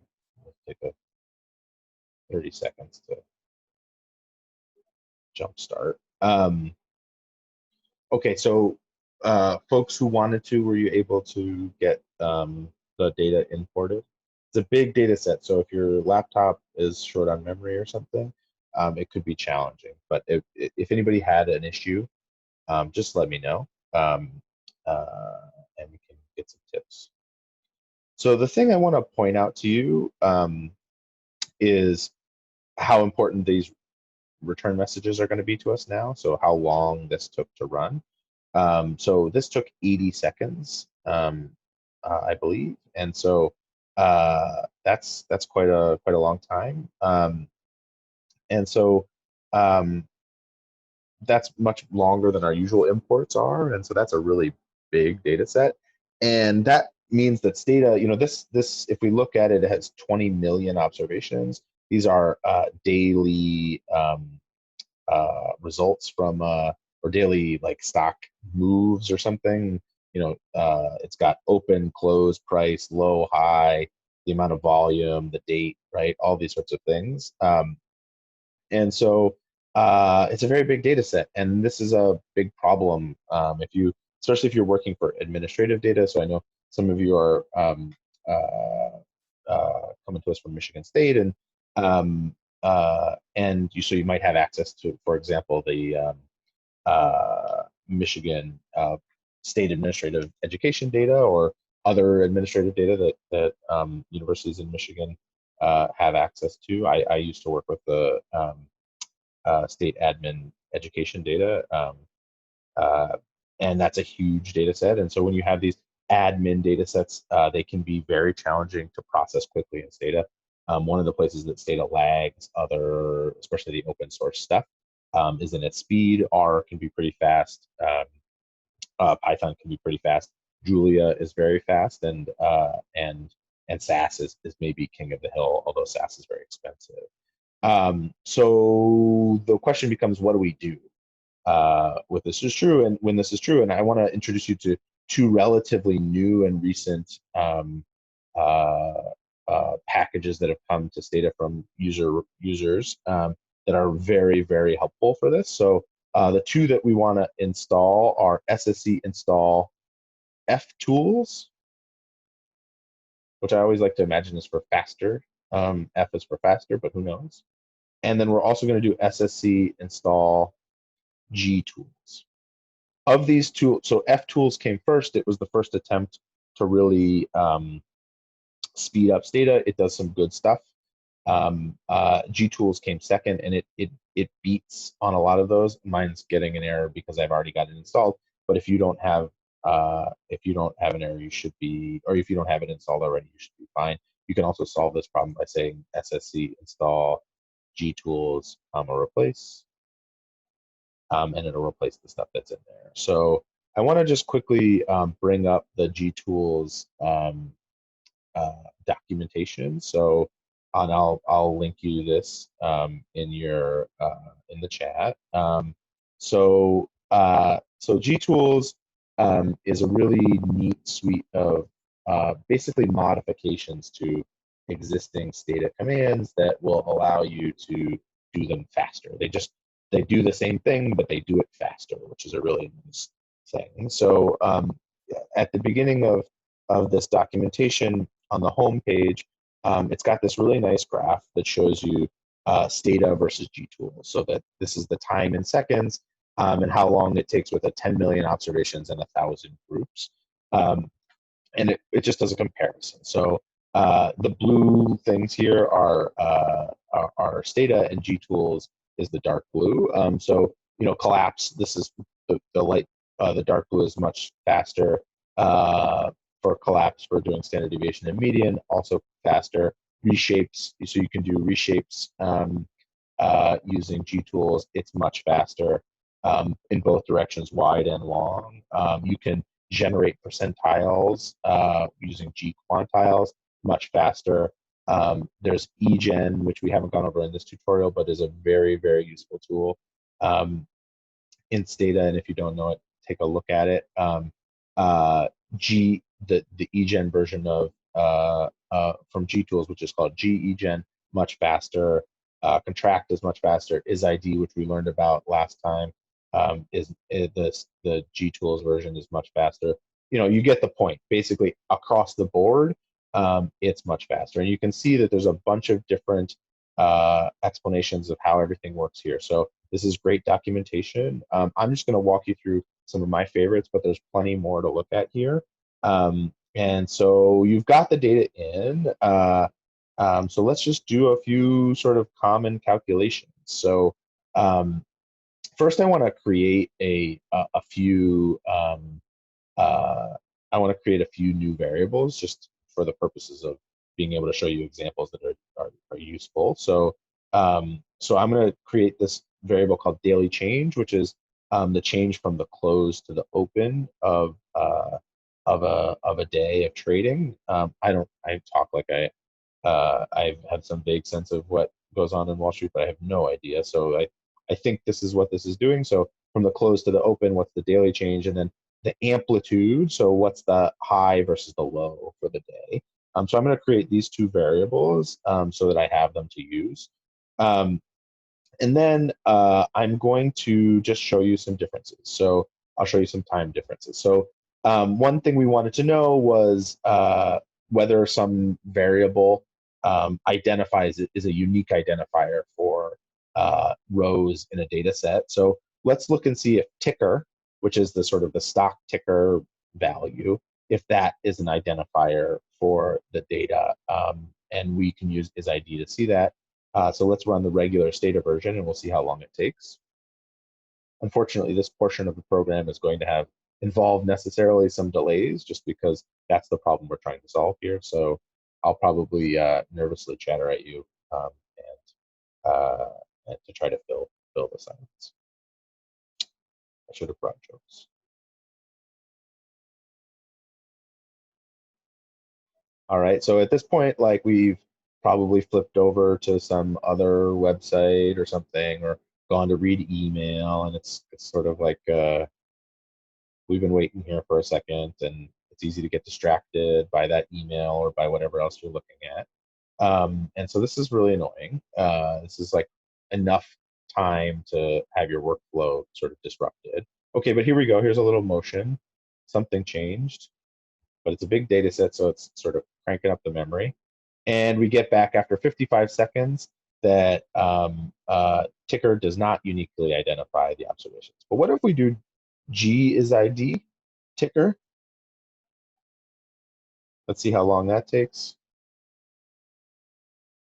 Okay, we get the same answer back, but this time it only takes 2.65 seconds, right? So big speed up, huge time saver. You go from having to wait a little bit or you go from having to wait like nearly a minute, waiting and getting distracted, to speeding up a whole bunch. So that's really nice, really good to see. That's a very useful thing.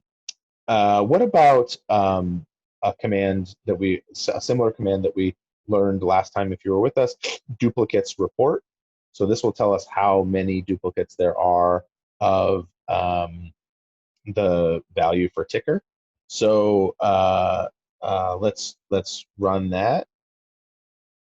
So all right, it runs relatively quickly. We start to see some feedback, but then it's kind of stalling.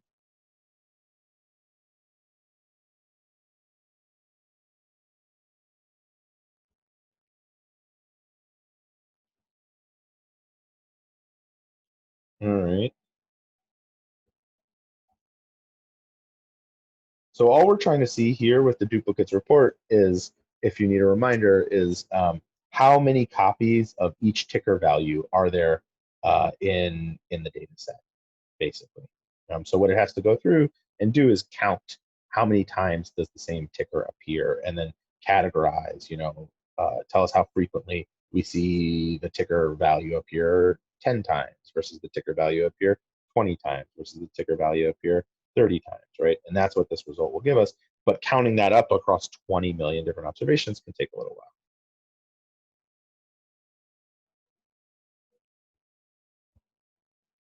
So generally, sometimes when my cursor starts to spin, that means something is about to happen, but maybe it's not this time. My Stata may be moving a little bit slower because I'm also taxing the RAM with Zoom. So know that whatever else you have open on your computer can also cause some slowdowns. I'm gonna get out of some memory hogs here. Teams and Stata and Spotify can be memory hogs. All right. Taking a little while. So at this point, I'm like, basically, I give up, right? This is taking a long time. So let me just press X to stop it if I even can. It might be so locked up that it won't do that. We might just have to wait it out.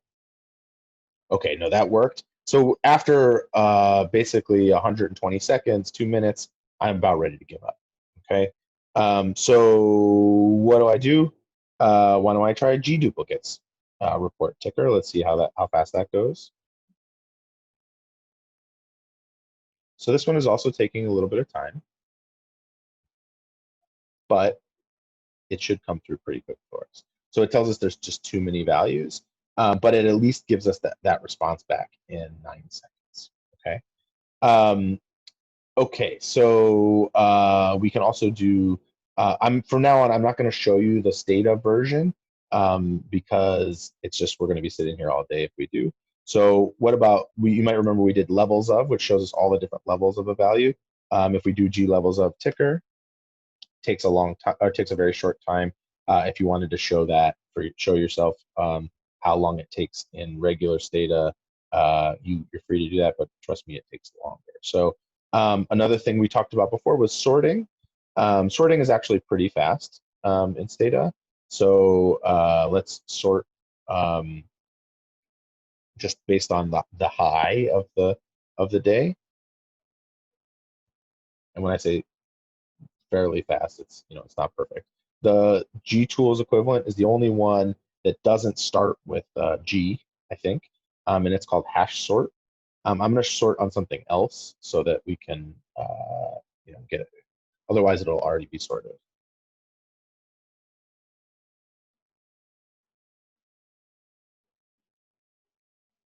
Okay, so like taking a long time, not ideal. I'm going to X out of it. I stopped it after 38 seconds because I got bored. And let's try hash sort.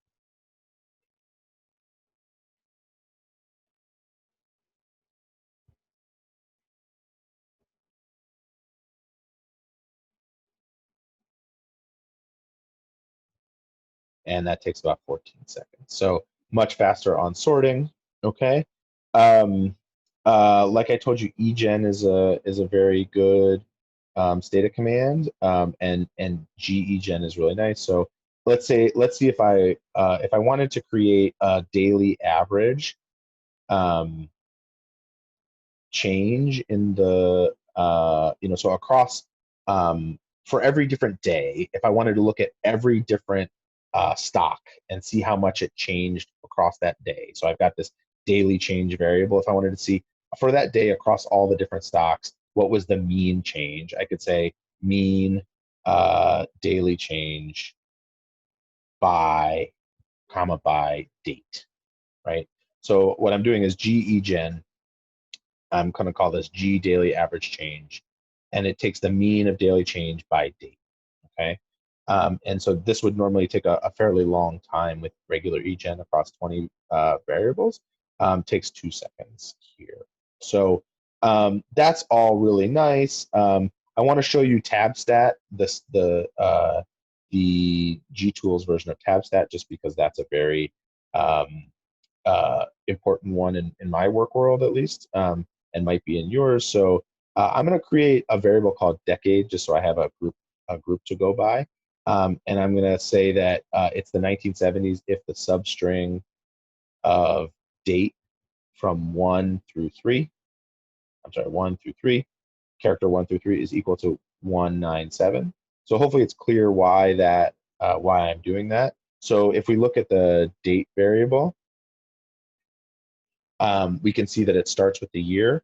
And so if I want to get everything that was in the 1970s, if I take the first 3 values of the string, and see whether or not they're equal to 197, then that will give me everything that was in the 70s, right? So I'm going to start by generating that, and then I'm going to do replace decade equals 1980s if, if substring date 1 through 3 equals, you probably guessed, 198, right? So now we're going to find the first 3 that are equal to 198 because that's the 1980s. Hopefully you can figure out that the 90s is going to be 199. And we get a curveball around the millennium, and we're going to go to the 2000s. And we're going to go 200. And we're going to do the 2010s. And we're going to do 201. Okay? And so if I run these, 4,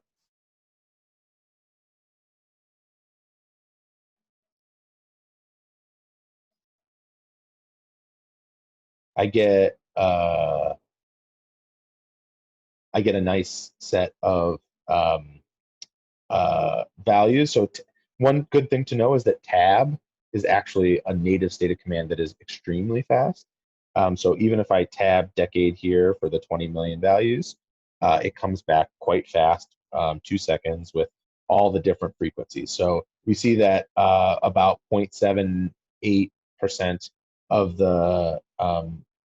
the stock trades that are in this data set come from the 70s, 7% come from the 80s, 16% come from the 90s, 20%, 31% come from the 2000s, and 44% come from the 2010s. I imagine what you're seeing here is the rise of sort of computerized trading. So there's many more trades per day because humans don't have to call them in. So that's my guess. I don't really know, but that would be sort of an interesting finding just from a tabulation there.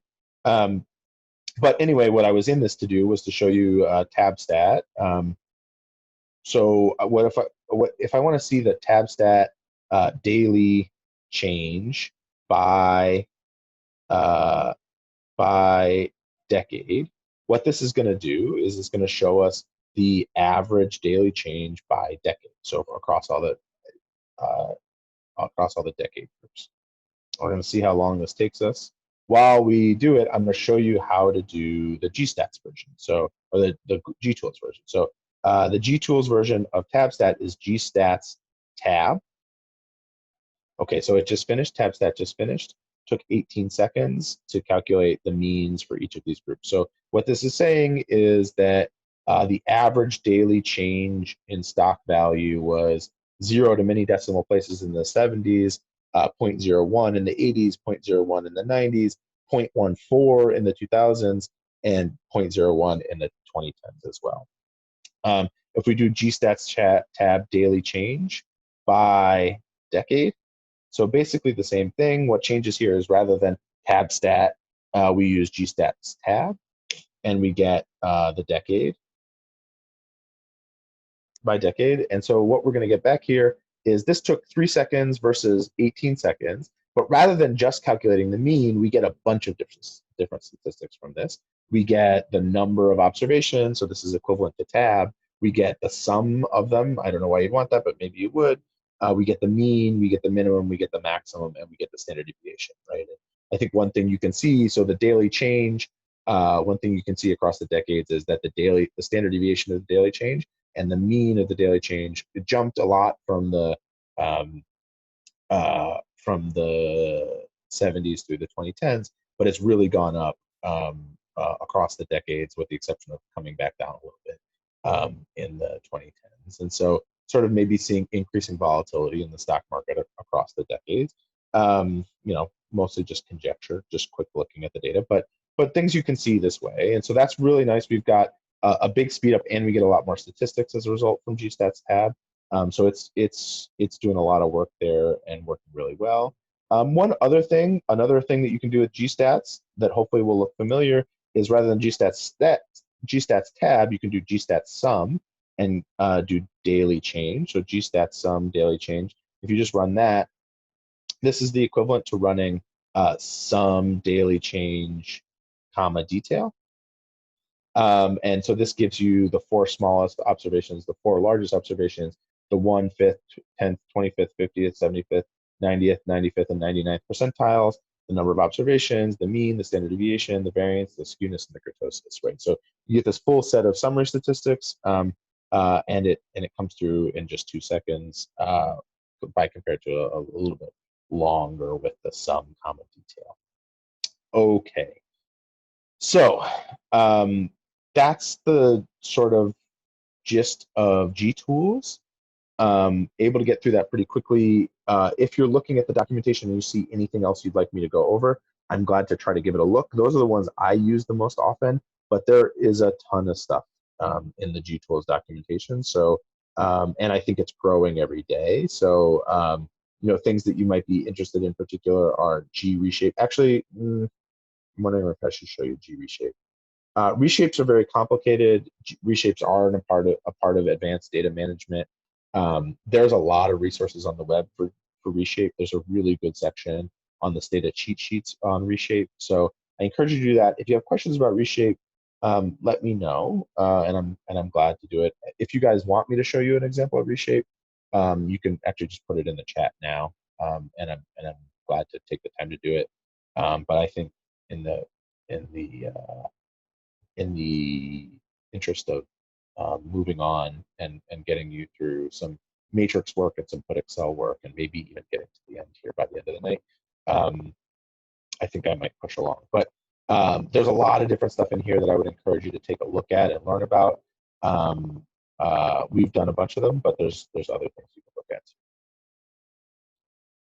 Okay, last call for any requests for me to do Reshape before I push on to matrices and Putexcel.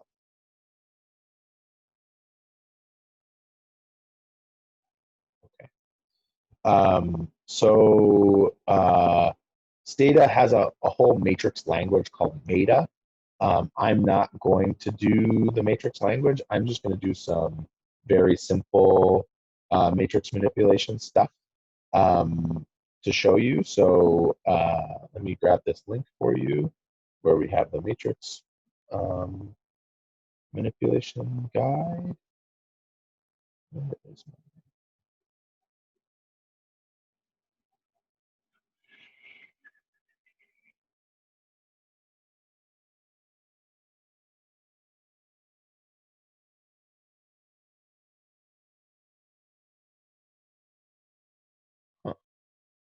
Sorry, 1 second.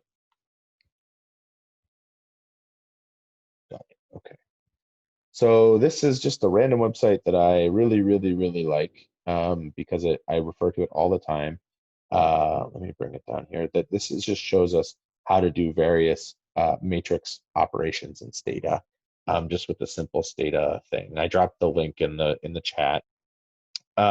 So there's sort of lots of different matrix operations that you'd be interested in. So multiplying by a scalar, matrix addition and subtraction, matrix multiplication, transposing a matrix we're going to work with today.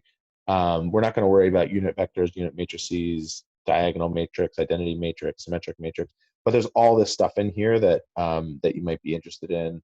That's sort of like the common matrices of interest.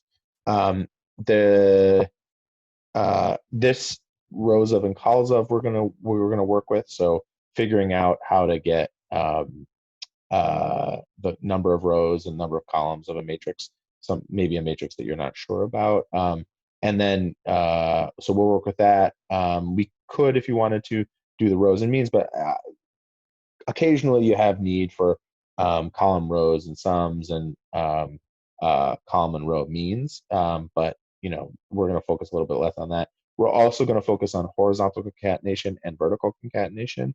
Those can be very helpful, and matrix subsetting. These are very helpful. So I really like this just like set of examples. It's really nice. But why do we care about matrices? Well, matrices make it more flexible to output results from Stata. So Stata by default stores a lot of stuff in matrices. I mean, there's the like inherent value of matrices, right? Like you might want to do math with it.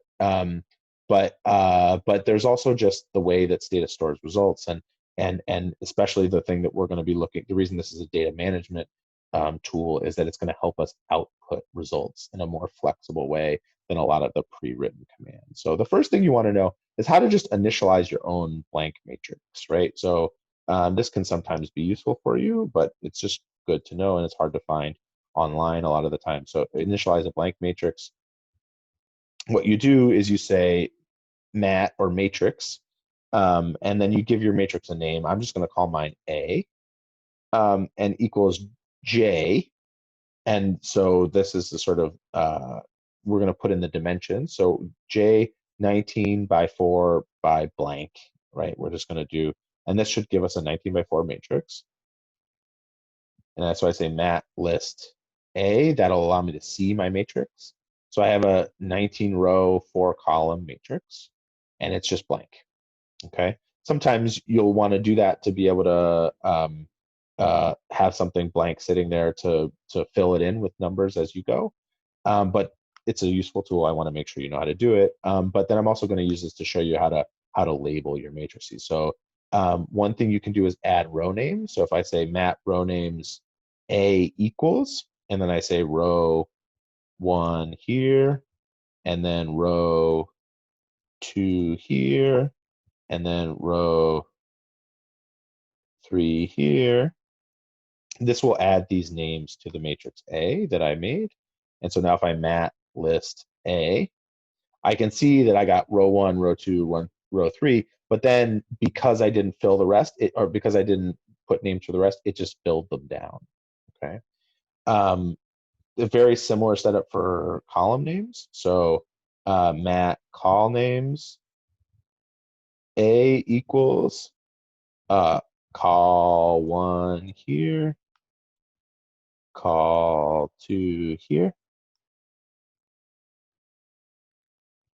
And if I say mat list A, I now see I've got call 1 here, call 2 here, and again, it filled to the right with my last name that I put on it. That's good to know. Mostly you're going to want to fill it out with your own names, but it can be useful. Okay, so that's how to make your own matrix. You can fill things in, but we're not going to worry about that right now, because most of what we're going to do is we're going to try to extract some matrices. So so one common thing is you want to store regression results. So let's run a regression. So let me write this here. So why don't we created these two variables, daily change and amplitude. So why don't we, actually, let me show you quickly to create a new variable called year. I'm going to show you this command called split. This is a nice data management command, sort of an advanced one. So if you say, let's look at this variable date again, so browse date. One thing we can see is that our date is now like all in one variable. So it leads with 1970, and then it's separated by a dash between the month and the day, or the month and the day. And so if we wanted to split these out into separate variables, we would say split date parse, and then we put the thing that we want to parse on. So here, this is a dash. You could put the dash in quotes if you're so inclined. But you don't have to put it in quotes most of the time. So the one thing you do have to put in quotes is a space. So so if we hit split, this takes a little while because it's a big data set. So while we do that, what I want to do is show you that after this, we're also going to destring these variables. So we're going to say destring. This is going to generate three new variables, one called date1, one called date2, and one called date3. You can specify the names of, these are often called stubs because they get added a number at the end, so 1, 2, and 3. So the basic thing that's going to be here is what it does is it takes the variable name as it is, and it adds the number for each of the new variables that are created. But you could change what the default is. If you said gen, my new variable or something, And then it would be my new var1, my new var2, my new var3. So it's totally up to you to control that if you want. Most of the time you end up renaming these anyways because they have like values of their own rather than date1, date2, date3. You probably want year, month, and day. But we're going to end up destringing them. And I'm doing this all just to get the year out because I want to be able to show you sort of a slightly more complicated regression. But and I'm going to rename date1 year. I'm just sort of waiting for this to finish. Hopefully it will finish relatively quickly. And then I'm going to do my regression with daily change as the dependent variable. There we go.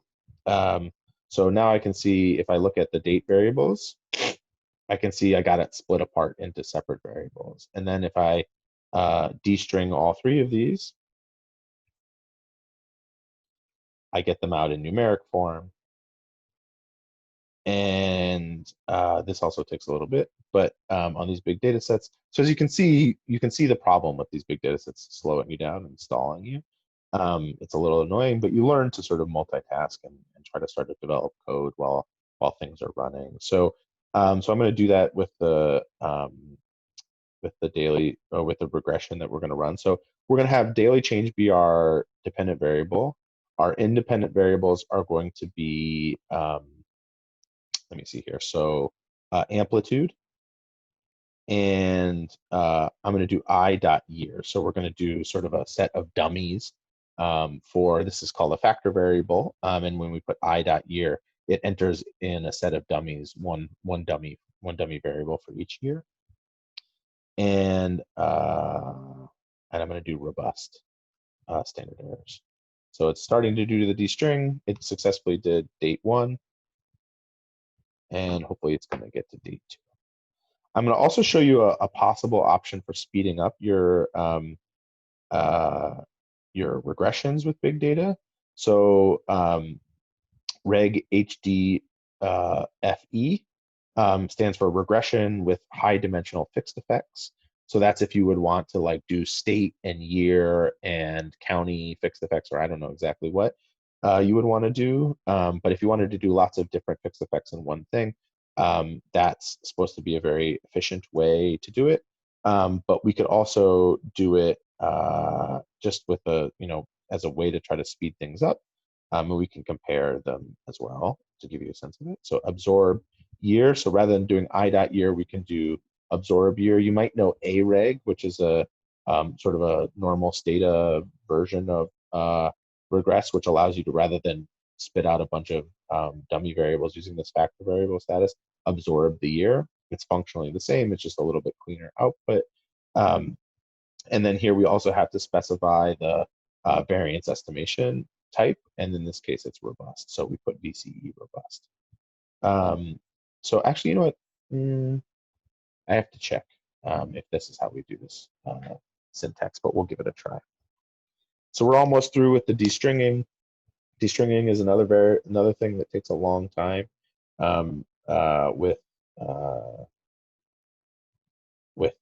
big data, but you know, the hope with I think G tools and learning G tools is that sooner. I mean, I sort of expect. I don't know that I should expect it, but I sort of expect that someday Stata will make that a part of its actual functioning. But it's a little complicated because my understanding of how GTools works is that it spits things out into the C language, which is very, very fast language, and then it brings the results back into Stata. And Stata may want to be just purely Stata driven. I don't know exactly what goes on under the hood of Stata, but there may be reasons why they may not want to do it. But you have to imagine that they have a strong interest in speeding things up, and so to the extent that my basic point is I hope GTools continues to grow so that it gets more and more things like destring and all these other things that sort of take a long time. Hopefully they'll be able to get sped up at some point. So, all right, so I'm going to rename date1 to year. I'm going to run this regression the first way to see how long it takes.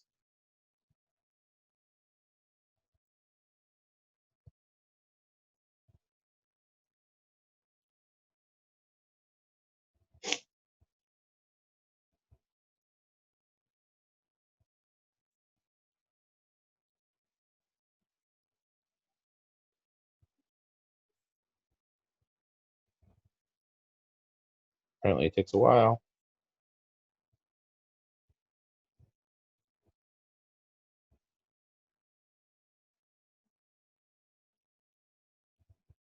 There we go. We're starting to get some output now.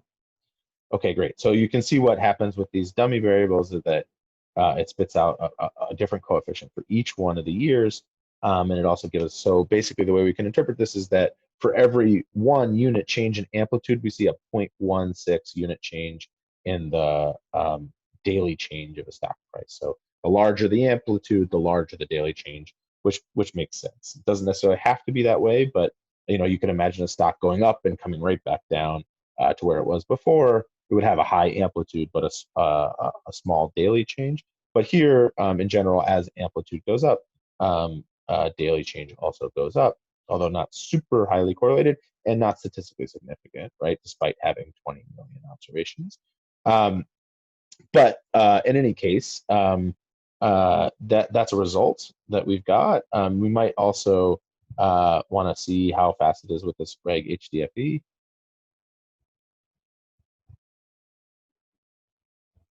Just to show you how cleaner and neater it is.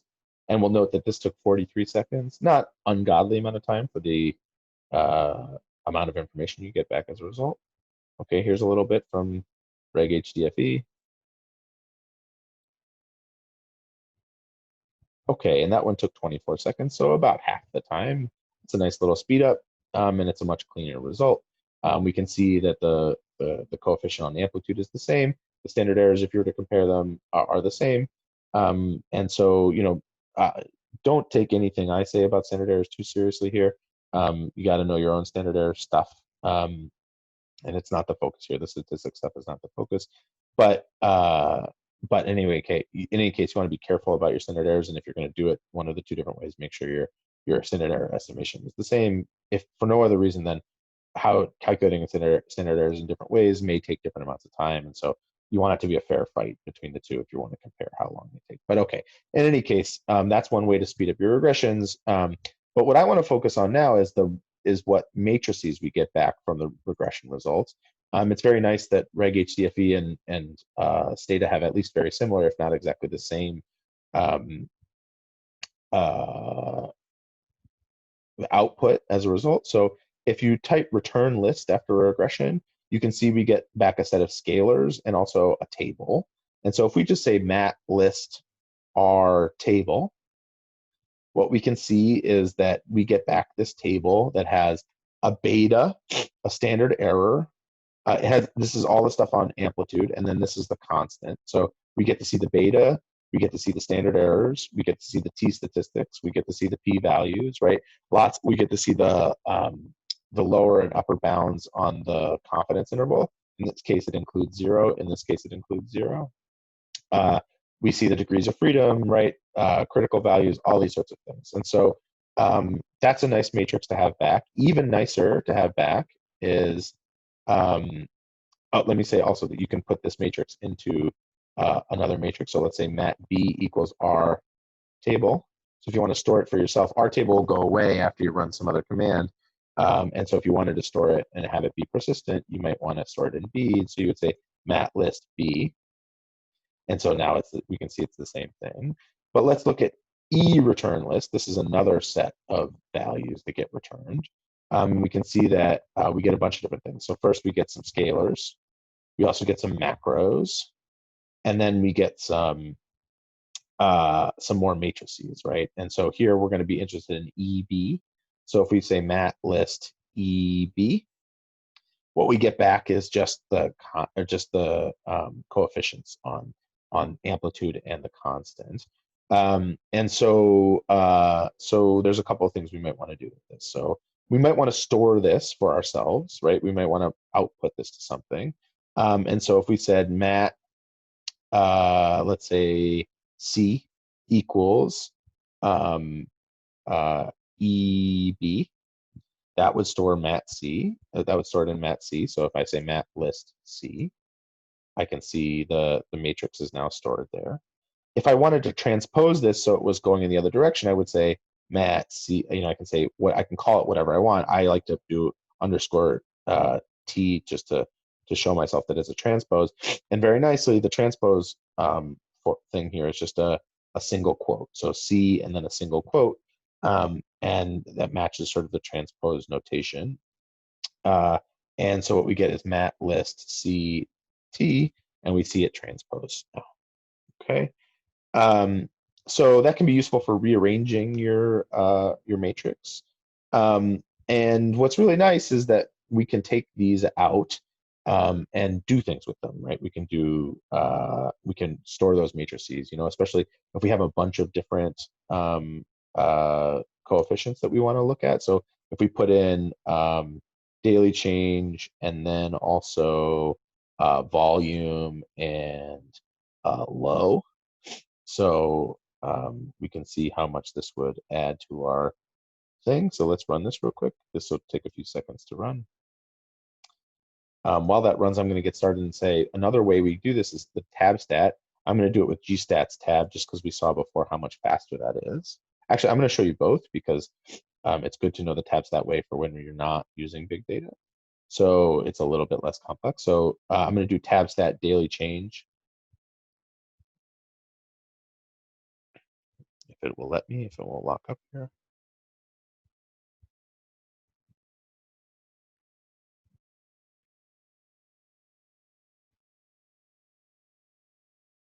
You guys can all still hear me, right? I'm just a little paranoid. Great. Okay, so tab stat daily change. All right, so we've got we got this result back. Let me just show you real quick. So return list. Okay, I'm gonna say tab, or I'm gonna say matrix list EB. And so now I see I have like a matrix that tells me the coefficient on amplitude, the coefficient on volume, the coefficient on low. And that's very nice to have, very useful. And I might want to transpose it. So I might say mat D equals EB, like we did before. And I might say mat D underscore T equals D a single apostrophe. And I might want to look at that mat list D underscore T. And now it's going up and down. I find this a little easier to read just because it's more similar to what's going on here. And I find it for output, that's a more natural way of doing things because that's the sort of the way that folks are used to looking at their regression tables. But in any case, let's move on to tab stat. So you might want to output these. We'll show you how to output matrices in a second. But you might want to do it with tab stat as well. So there's ways to get matrices out of tab stat. So if we said tab stat daily change by decade, one thing that's key if you want to get matrices out of tab stat is you have to also use the option save. So if we press go, I'm going to let that run. And then another command that you have to install is tab stat mat. So if you type SSC install tab stat mat, it's a very nice helper function that will give you a way to store these. So it saves it. Then if I run SSC install tab stat mat, you get a result back. And then if you say tab stat mat, and we can call this whatever we want. So let's call it banana just to emphasize that we can call this matrix whatever we want. So if I say tab stat mat banana, I see this is the matrix that I get back. Okay, so that's a good way to save a matrix. To show you the way to do it with gstats. So if I say gstats tab daily change, and then I say by decade. In this case, I will say meta save. So this is meta is what I was telling you about before, which is the Stata matrix language. I find it a little confusing, so I want to just pull this. If I want the equivalent of tab stat mat, but for gstats tab, what I'm going to do is I'm going to use this command. I've just had to look this up. So you can just copy this as well. So what we're gonna do to initialize meta, what we do is we say meta : and then we say st matrix. So I think that's like stata matrix. Then we give it a name. We call it output. You can call it whatever you want. Then we do comma, and then we have to say gstats output dot output. It's a little complicated. This is like an object that stores the gstats output, and it extracts it into a stata matrix called output. A little confusing, but it works. And so now if we say mat list output, we get this big matrix. Okay, so well, now we're in the gstats world where we've got a bunch of different things. And before we just wanted to store this, if we still just wanted to store this, we could subset the matrix. So if we want to get a matrix subset, what we can do is we can say mat, let's call it output sub or something.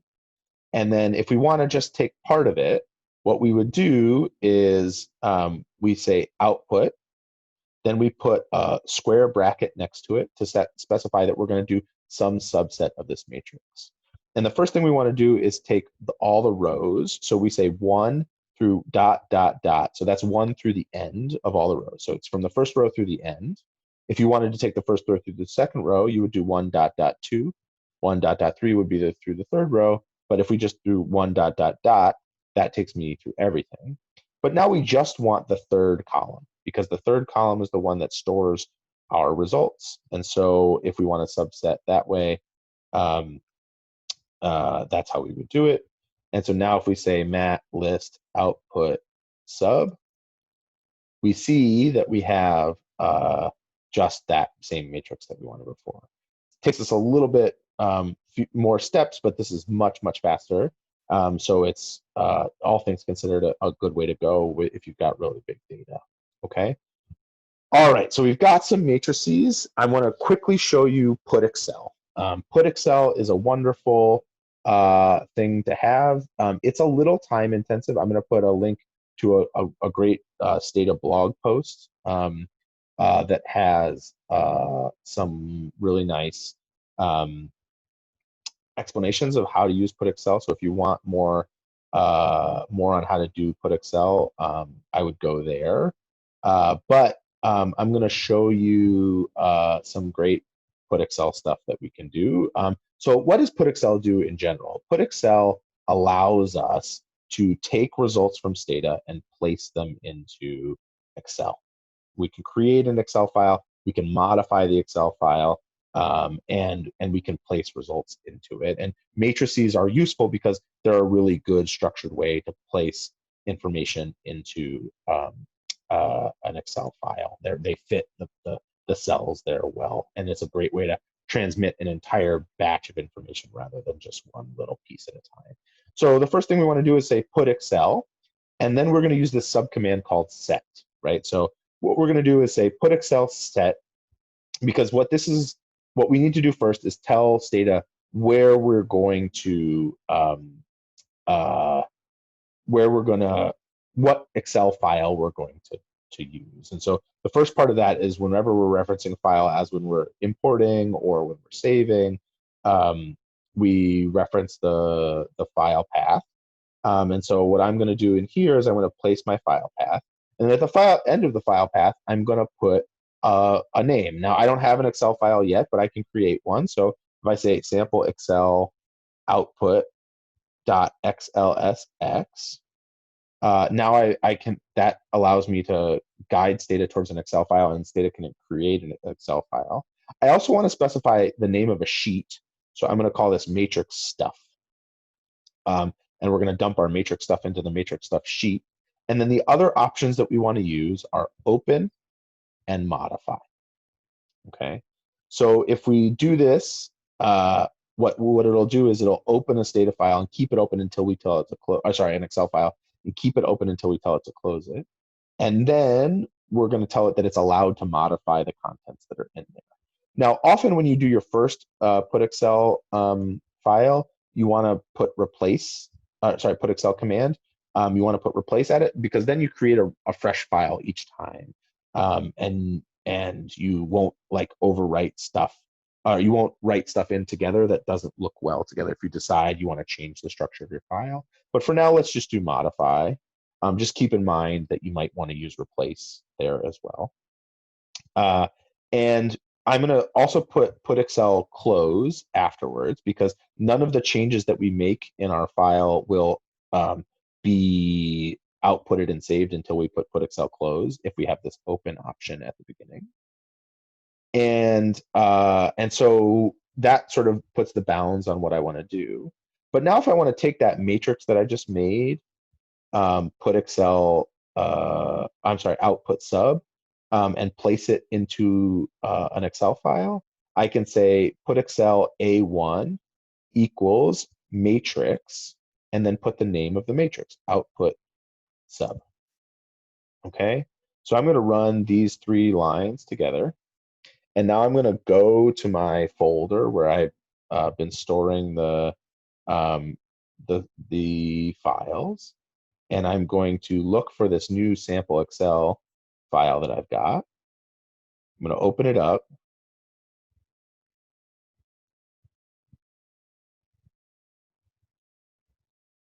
And if it doesn't take too long, I can see that I've now got values in here, right? Real values in here.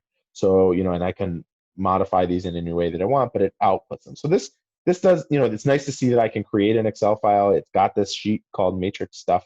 That's all very well and good. But this doesn't look too good right now. It's not very helpful. One option we have is if we give the thing names, we can say, if we give the cells names, let me just add these here. So I'll bring these down here and add these to,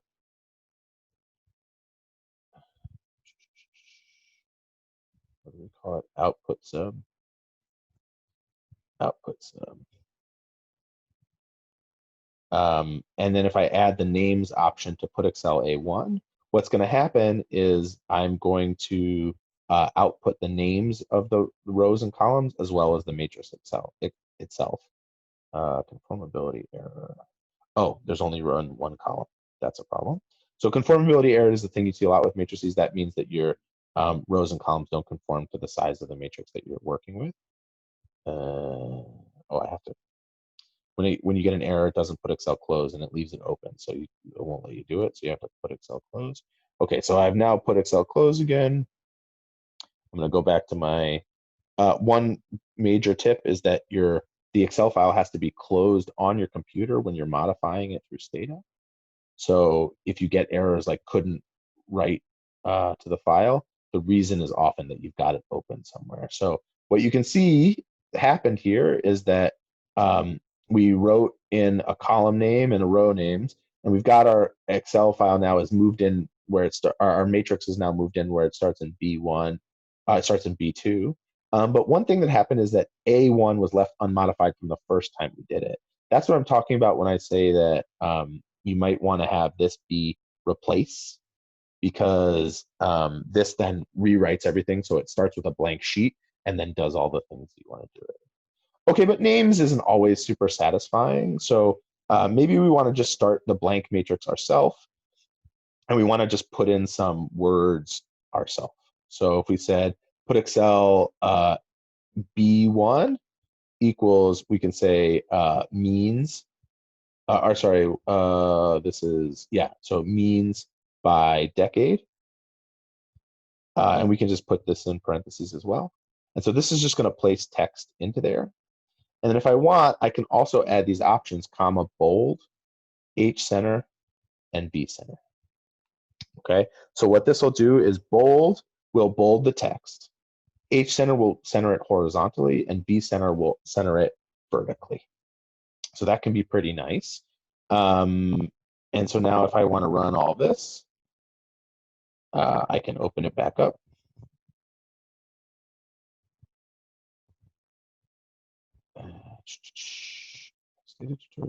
Sample output. Open it up.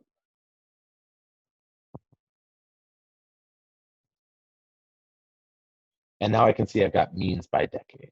The one thing that we can't control from within Stata is the size of the rows and the columns, so the width.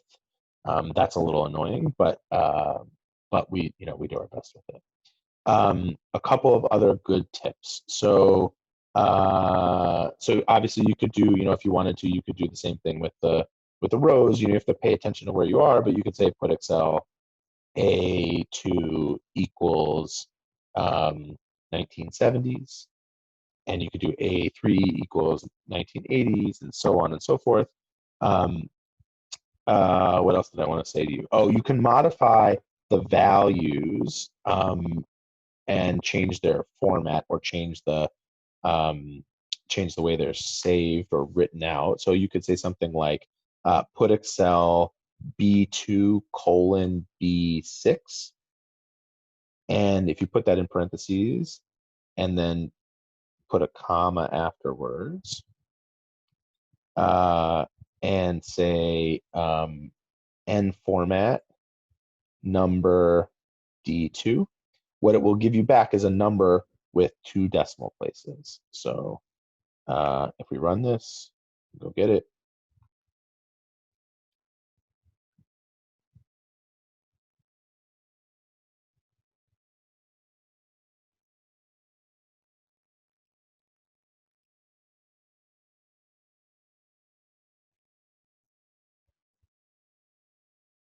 Now we can see that we have, first of all, 1970s got placed into a row value, and we can see that we have these 2-digit things. We could also, another number format, you can look through the number formats available to you, but another format is %D2, and this will give you percents. Okay, a couple of other things that you might want to do. One is Putexcel B2 equals picture. And then you could put, if you had saved a graph value on here, you could save it as, you could do it as a .png. So you could say like my graph.png, and then this would place that that graph that you had output and saved as a PNG into its top left-hand corner would be in B2. And then it would run the rest, as far out as the dimensions dictate.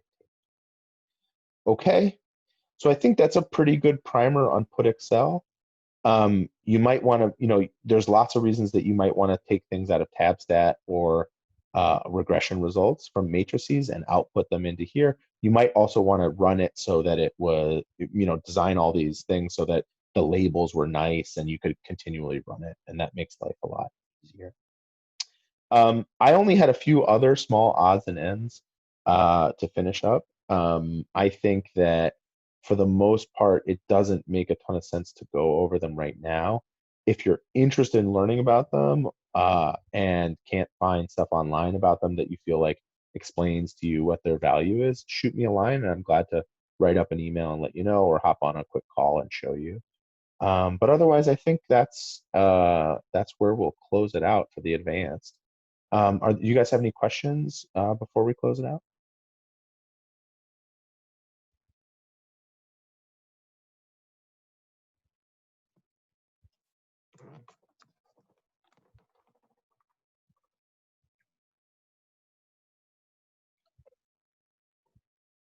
All right. No Well, questions, but just wanted to thank you for taking the time. This was great.